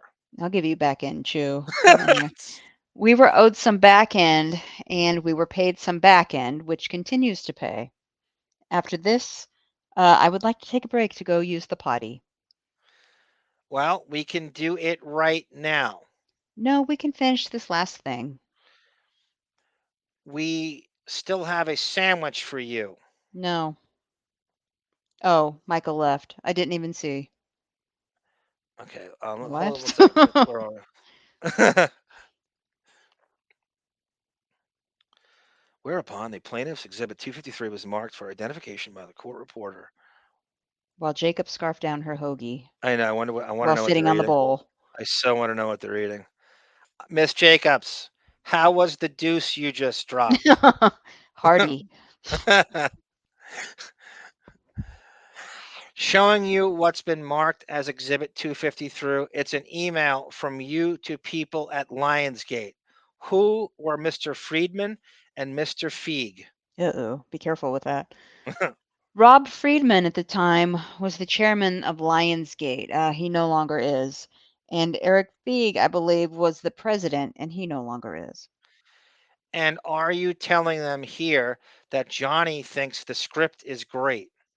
No, I'm telling them that Gwyneth Paltrow thinks it is. Oh, okay. This is great. I forgot about this. Yeah. That says Apparently, Paltrow gets pissed off at Team Depp for, I'm trying to remember if dicking around in the movie or he's late. We'll get to it. And after this, I guess we could stop. But I want to say, did you see Into the Woods? I've seen the important parts with Depp. You watched. So he plays like the He's the wolf, right? wolf, yes. Like a human kind of Yeah. wolf. Did you know that he was offered Wolverine?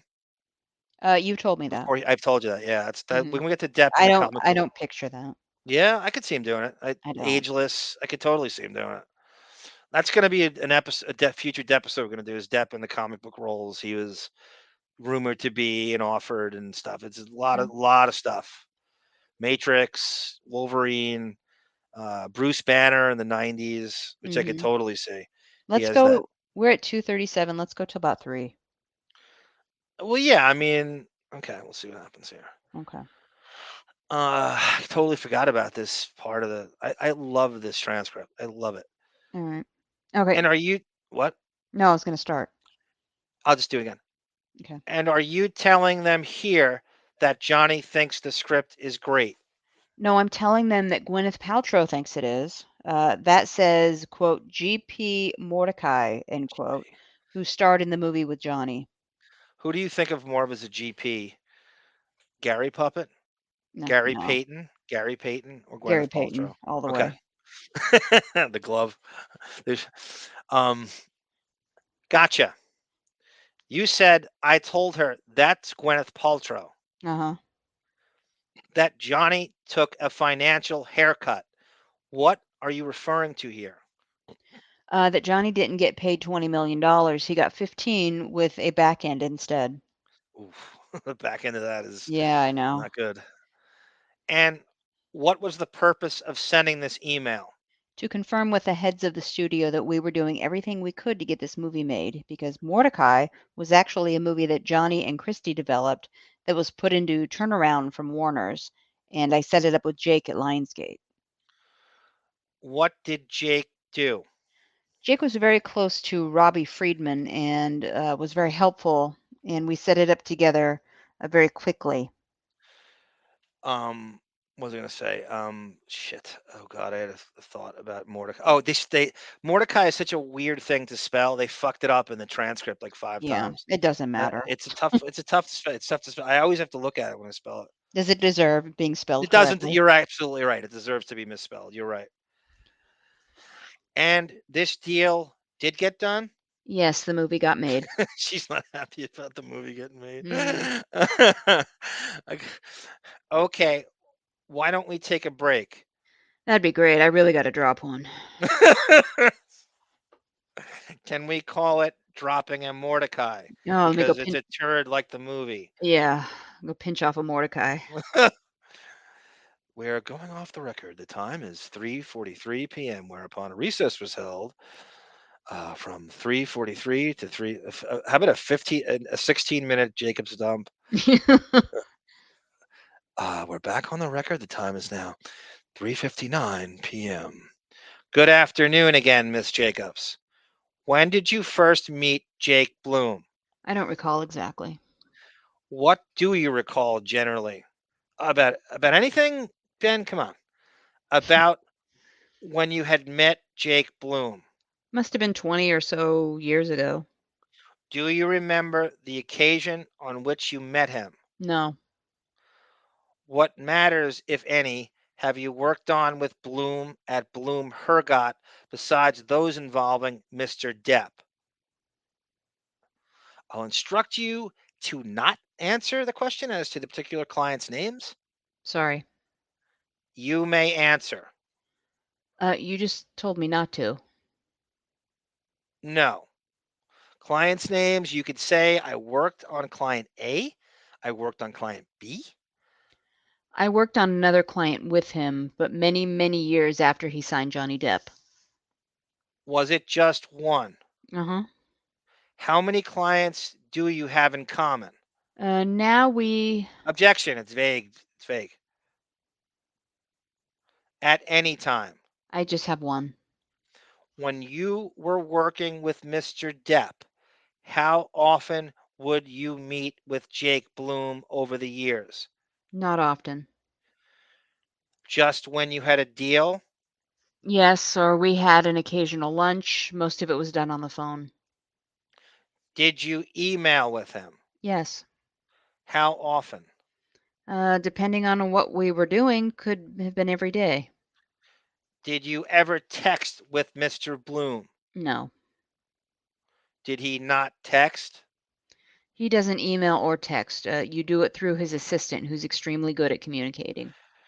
Do you think that was a leading question? Like he knew what a Luddite he was, so Chu was trying to get Jacobs to talk about how he has no Savvy, technological. technological Yeah. savvy at all. You think Yeah, that was weird? probably. How often, if at all, do you see Mr. Bloom socially? Occasionally. How many times a year? 2 or 3. When was the last time you saw or spoke with Mr. Bloom? It might have been an art opening in the last 6 months. I don't remember exactly. What, if anything, did you discuss? Nothing. You just said hello? Yeah, how are you? Have you ever discussed his litigation with Mr. Bloom? No. Did you ever discuss the TMG litigation with Mr. Bloom? No. Since being dismissed by Mr. Depp, what conversations have you had with Mr. Bloom About what? about Johnny Depp? I try not to. I don't think I have, other than when he first dismissed me. Had he not fired Jake, he fired me.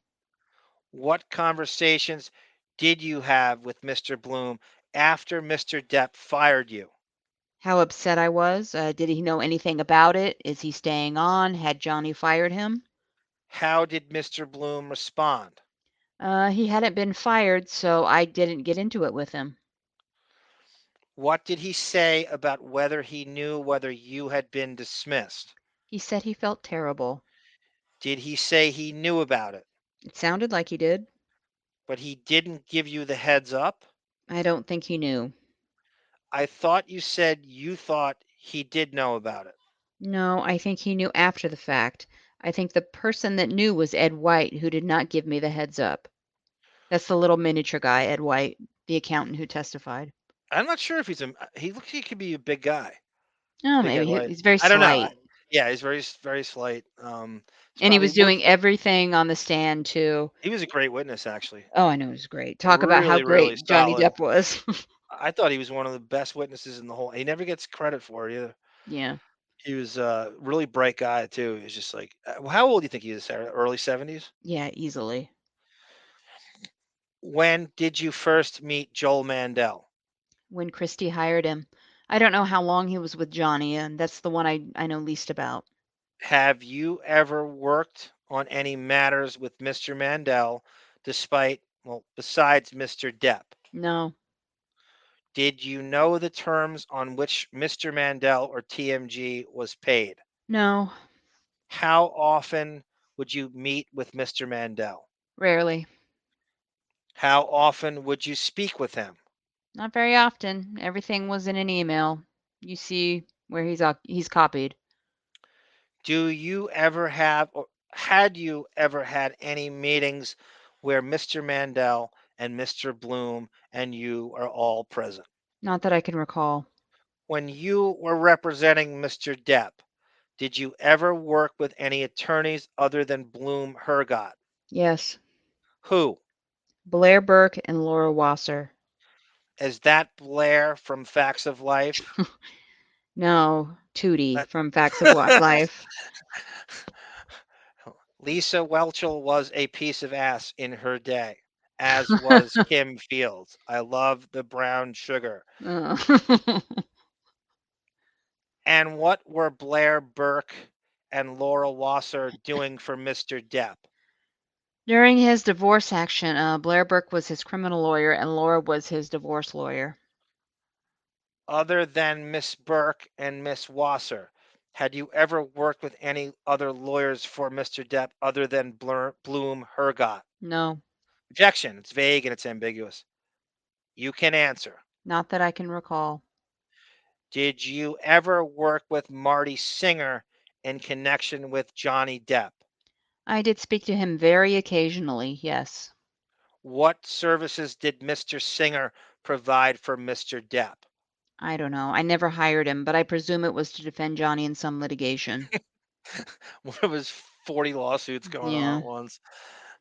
Do you know the particulars of the litigation? Oh, thank you, Chu. Do you know the particulars of the litigation? No. Other than Miss Burke, Miss Wasser, and Mr. Singer, did you have any dealings with any other lawyers for Mr. Depp other than Bloom Hergott? Not that I remember, but maybe there is someone. I literally have no recollection. So Miss Burke and Miss Wasser helped Mr. Depp in connection with his divorce from Amber Heard. Is that correct? Yes. What, if anything, did Mr. Bloom or Bloom Hergott do in connection with the divorce? I have no idea. I never spoke to Jake about the divorce. So you don't know what he did or what he did not do. No, I only spoke to Laura Wasser, Blair Burke, and Christy Dombrowski. Previously marked, fortunately, this is Exhibit 206. Hurt my surgically repaired elbow throwing these things. I don't know if Q's making a joke there or if I that's think so. Okay. Whereupon that was a little levity. That was a little legalese levity, Miss Jacobs. It would be kind of you to maybe chuckle at least. Whereupon the plaintiff's Exhibit 206 was previously marked for identification by the court reporter. Do you want to hear her read the whole thing, Ben? Let me get back to you in a week from next Tuesday. She wants to be here till 9 p.m., I guess. I know what this is. I wish people would spell my name correctly. It's the executed deal for the first Pirates of the Caribbean. Do you know who prepared the first draft of this? Disney. It says, and to whom did Disney present this draft to? To Jake. To your knowledge, it was Disney which came up with the front end and back end? Correct, but this isn't the deal that was ended up being agreed to. That's why Johnny was so upset.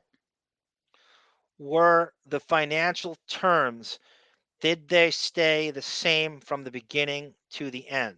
No. How did they change? I think I said this earlier as well. He had to reduce his fee several million dollars in order to do Pirates. What it says here is not what he got paid. So this could have been the first agreement, but it was not what ended up happening in the last moments before it happened. We were told by the studio that he was going to have to reduce from $10 million to $6.5 million. That's Pirates 1. Yeah. And that's not when the money went crazy. That's just kind of assuming, and he's Mhm. like, we'll take back end and it's probably gonna, That was the that's smartest a, back end that's a, he ever yeah, took. totally. What a gamble. Um, he just cleaned up. He cleaned up more than anybody in that, Mhm. including the studio heads. Okay. Directing your attention to the first page under paragraph 2. Yes. Is that a standard clause? Seems to be. Did that change going forward? I'm not a lawyer. I have no idea. Let's move ahead to Bates number 6959. 6959? Yes. Okay, is this exhibit CB? Yes. Uh-huh. Do you know what this was about? No, I can't read it in 5 seconds and respond. Take your time then. This is not something ordinarily that I would be dealing with. What would you be dealing with then? I'd be dealing, as I said before, with the basic terms of negotiation. These are things that, frankly, for me, are more legal related and what the lawyers would make the decisions on because they're more knowledgeable than I am. Were there calls on which these terms were discussed? Endless. Were you a party to those calls? Yes. But sitting here today, you don't recall. Oh, I don't recall this particular exhibit, no. Which lawyers for Bloom Hergott were involved in the negotiation of this deal as it went forward? Other than Jake? Other than Jake. Michael Schenkman. Anybody else? Nope.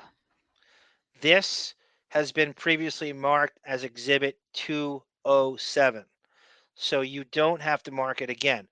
Whereupon plaintiff's Exhibit 207 was previously marked for identification by the court reporter by Mr. Chu. Have you ever seen this document before? I'm sure I have. What is it? It's an acting agreement between the Walt Disney Corporation and Johnny Depp for his services on Alice in Wonderland. Oh, he made a killing on that too, and I don't know. I'm assuming he had back end because it's Mhm. Disney. That you forget. I mean, that movie did really well too. It's Tim Burton movie too. Yeah. And again, did the first draft come from Disney? Yep. What do you remember about the negotiations going forward for this movie? Specifically, what are you referring to? Well, you seem to have a recollection about the deal for the first Pirates. The deal here is what the deal is that we made. Right. But I'm saying There might be changes that I can't divine by looking at all of this. But unlike Alice, where you recall that the deal changed over time. Because he was an enormous star by the time Alice, the deal was made. It was a Yep. much easier deal to make. Then how much time did it take to finalize the deal from the time it was first sent to the time it was signed? I have no idea. But you said it was easier than the last, correct? The deal itself was easier. That was nothing to do with how the contract is finally executed.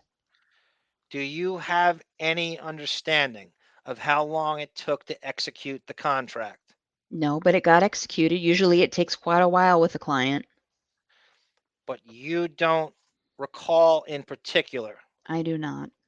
And the lawyers from Bloom Hergott who have been involved with this are Mr. Bloom and Mr. Schenkman. Correct. Anybody else? Not that I know, no. Now, with respect to the back end, how does UTA calculate its 10% interest? Objection. It assumes facts that are not in evidence. It calls for speculation. If you know. You want me to answer it? Yes. We collect 10% of all his receivables. Right. And so is that the audit process? I don't understand. How do you keep track of the 10%? Because we have accountants. We have many people. He has a business manager. We didn't receive the checks. They went directly to his business manager. He would compute that and send us the checks. Right.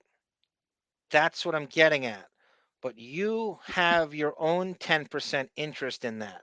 So I'm asking you whether UTA does any of its own independent auditing to make. I have no idea the answer to that. Is it fair to say that you relied on Mr. Depp's business manager or Bloom Hergot to determine what the 10% was? Objection. It's vague and it's ambiguous. You personally relied on. I have nothing to do with an auditing process as far as the checks being sent to UTA. That didn't come from us. You're on the board of your company, right? Yes, but I don't think if you asked any board member, they could explain to you the audit process between the business manager and the agent. I'm not asking about the particulars. My question was, does UTA do anything independently to verify the back end compensation? We have. Objection. It's vague and ambiguous. But you can answer it. You may answer, Ms. Jacobs. We've helped people. Usually audits in the entertainment business are done by auditors. Clients will collectively group together. And in the case of any of Johnny's movies with Bruckheimer, Johnny and whoever else had major participation, particularly gross participation, and hire an outside auditor. The agencies don't do that. Do you remember the financials we read, the chart and Yeah. stuff? It would be interesting to go back to that now. Can't do it now. Some other time. How Depp had set up what seemed like 4 different production companies, Mm-hmm. and I couldn't understand. And I mean, he didn't set. I mean, some Ed White or someone set it up, and he Yes. just kept getting these weird residuals in different ways. Remember Scaramanga Brothers, in Yeah. addition to Infinitum. I'm like going, it was very confusing. It gives you a headache reading it, Mm-hmm. and this is kind of what this all is, and it is really confusing. And I don't know if that's maybe a way to shake off the Jacobs UTA people, Yeah, or if it's maybe. a way to. It was. I mean, there must have been 4 production companies, so much so that you're reading it, you kind of didn't know where it was all going, and it's crazy shit. I mean, that's another underrated read, is that financial chart. Mm-hmm. Who, if anyone, at Bloom Hergot performed that function with respect to Johnny's film? Again, I don't understand the question. Jake's not an auditor. What about Michael Shankman? Neither one of them. No lawyer at a law firm is responsible for the auditing. Every lawyer, every law firm knows auditors, and auditors are brought in independently of the particular specific lawyers to verify if the numbers are correct, which they usually aren't from the studio. Who makes the decisions to engage? In this case, I really don't know, but I know they audited as a group several times, and I'm sure still are. So you're not familiar that Mr. Shankman played that role at Bloom Hergot for Johnny? Objection. It misstates the testimony. I have no idea. It calls for speculation. I don't know. Did Mr. Shankman ever send you any reminder notices concerning deadlines? About what? About the audit process? Never. Neither has any lawyer. Sitting here today, do you have any understanding of how many hours Mr. Bloom or Bloom Hergot would spend on a particular deal? No, but I can only imagine Johnny Depp took more hours than all of his clients combined. I would love to see the beginning to end of the negotiations, especially after. I mean, do you think before Pirates hit, he was much more inclined to, get his shit together and give an answer? And after he Maybe. knew he had that kind of leverage and clout, he started to dick around a lot more, Mm. and it just be like a unnecessarily available, and just be like aloof and deliberately aloof. And what is the basis for that? Because I know how much time and life force he drained from all of us. Wow, that's a shot. That's a That's the first like direct insult, I think. Yeah. Well, since we've been in this portion, she hits him a few times, but that's pretty big time. Are you? Do you know all of Bloom Hergot's clients? No. So you don't know how much life force that any one of them may have drained. I guess you could say Objection. It calls for speculation on life force. speculation. Well, she was the one who said it, Friedman. we're planning on bringing in life force testimony now, Chew. Good.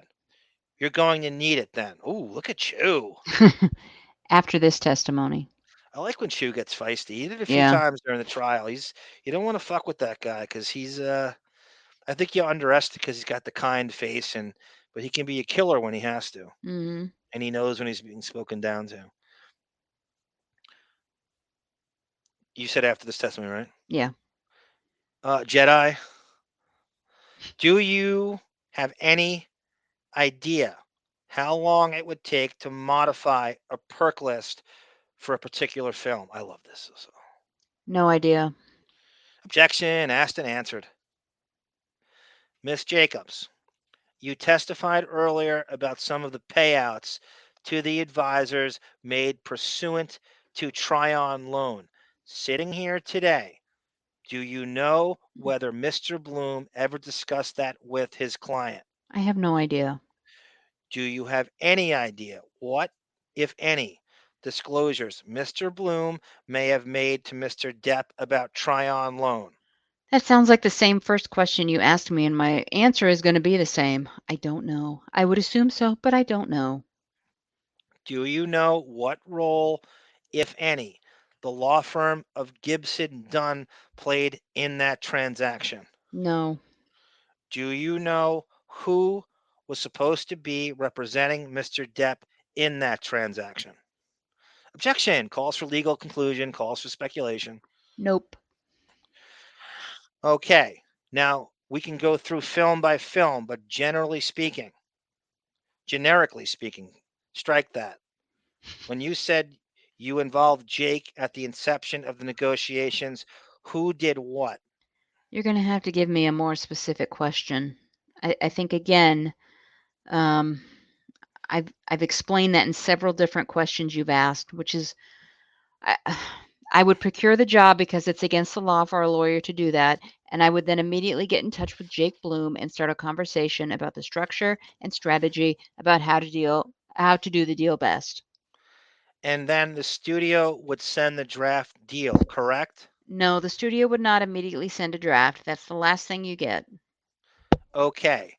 The studio, we would be on the phone together, Jake and I, and whoever the head of what studio's business affairs was, and have a conversation with them about what we think the deal should be and what they think the deal should be. And then it becomes a negotiation. And after the negotiation, then the draft contract comes from the studio? No, you keep saying the draft comes in like it's magic. Well, walk us through the steps then. The steps are, I get an offer. I call Jake. I say to Jake, I have an offer on Alice. Let's talk about how much money he gets. So we would strategize and structure. If Jake had a relationship with Disney, which he did, very close one with a guy named Alan Bergman, who is now co-chairman of the Disney Corporation since the Fox acquisition, and he would speak to them and we would discuss what we think is appropriate and how we would go about getting it. And then we would get Disney's offer, and then we would speak again and discuss what part of it makes sense, what doesn't, and we would negotiate fees. Okay, let's stop here. Okay. All right, Sara, great job as Tracey Jacobs. It's tough though. I know your tongue and taste are tough to do this with. There's a lot of She says a lot of there's a lot soft of words. $25 million words. Soft, $65 million. big soft words Yeah. are hard on this old dead tongue. You do a great job at her exasperated sarcasm. I'm basing it off of the testimony we saw and her tootiness. And she's very nasally too, which is Yeah, I'm not doing that. I'll at sneeze. the next episode, when we finish this, let's play her testimony. Okay. And we'll go through that and see how much it matches up to what we're doing. This is way better. I mean, this is stuff that they wouldn't that they had not submitted to the trial. There's so much of the great salacious gossip in here is not admitted to the trial. They wouldn't. They blocked it. Chew knew it. I mean, this was done in 2019, so this is 3 years before, and so Chew had a great dry run, knowing exactly what he didn't want to be in this. Yeah. Well, I'm going to go. I'm starving. I'm going to go Okay. eat some of Arm's world famous meatballs while I watch baseball. Yes, Hooper. I've been watching baseball. And watch It's a- Golden Girls later. your dream Major League Baseball's nightmare World Series, but your dream World Series is the Padres against the Mariners. No, I don't know the leagues. That's The the American League Guardians? National. The The Indians. Guardians? The Indians. No. That's Who? what I want the Indians to play the Padres. Okay, that'll work. That's my favorite, You mean the like, Guardians? underdog. Well, I saw this thing, and I'll leave it at this. The baseball has no salary cap, which is one of the many problems with Yeah. baseball. The Yankees are second in payroll at Mhm. something like 270 million, and the Indians are 80 something million. So Yeah. the Indians literally have 1/3 the financial access to the Yankees. Well, game 1 of that series starts today, so by the time we actually post this episode on YouTube, we'll be well into that series probably, and I will probably eat my words. But go So, Guardians. sorry about Hooper's Mets too. It's tough to lose 100 Eh. games and then get. But were all 3 games played at Shea Stadium? I don't know. You Is tell that how they me. do that for the wild card round? You tell They me. play all Sorry. games in the same. They don't go back and forth. They just play in one. I don't think they moved. I think they played all in. I'm not saying Citi Field. It's Shea Stadium. Did you know the Jets used to play where the Mets played, Sarah, and before they moved to New Jersey? I may know that. I'm Yeah, not. they Yeah. used to play in the same Shea Stadium. They should call it the John O'Reilly Field. Mhm.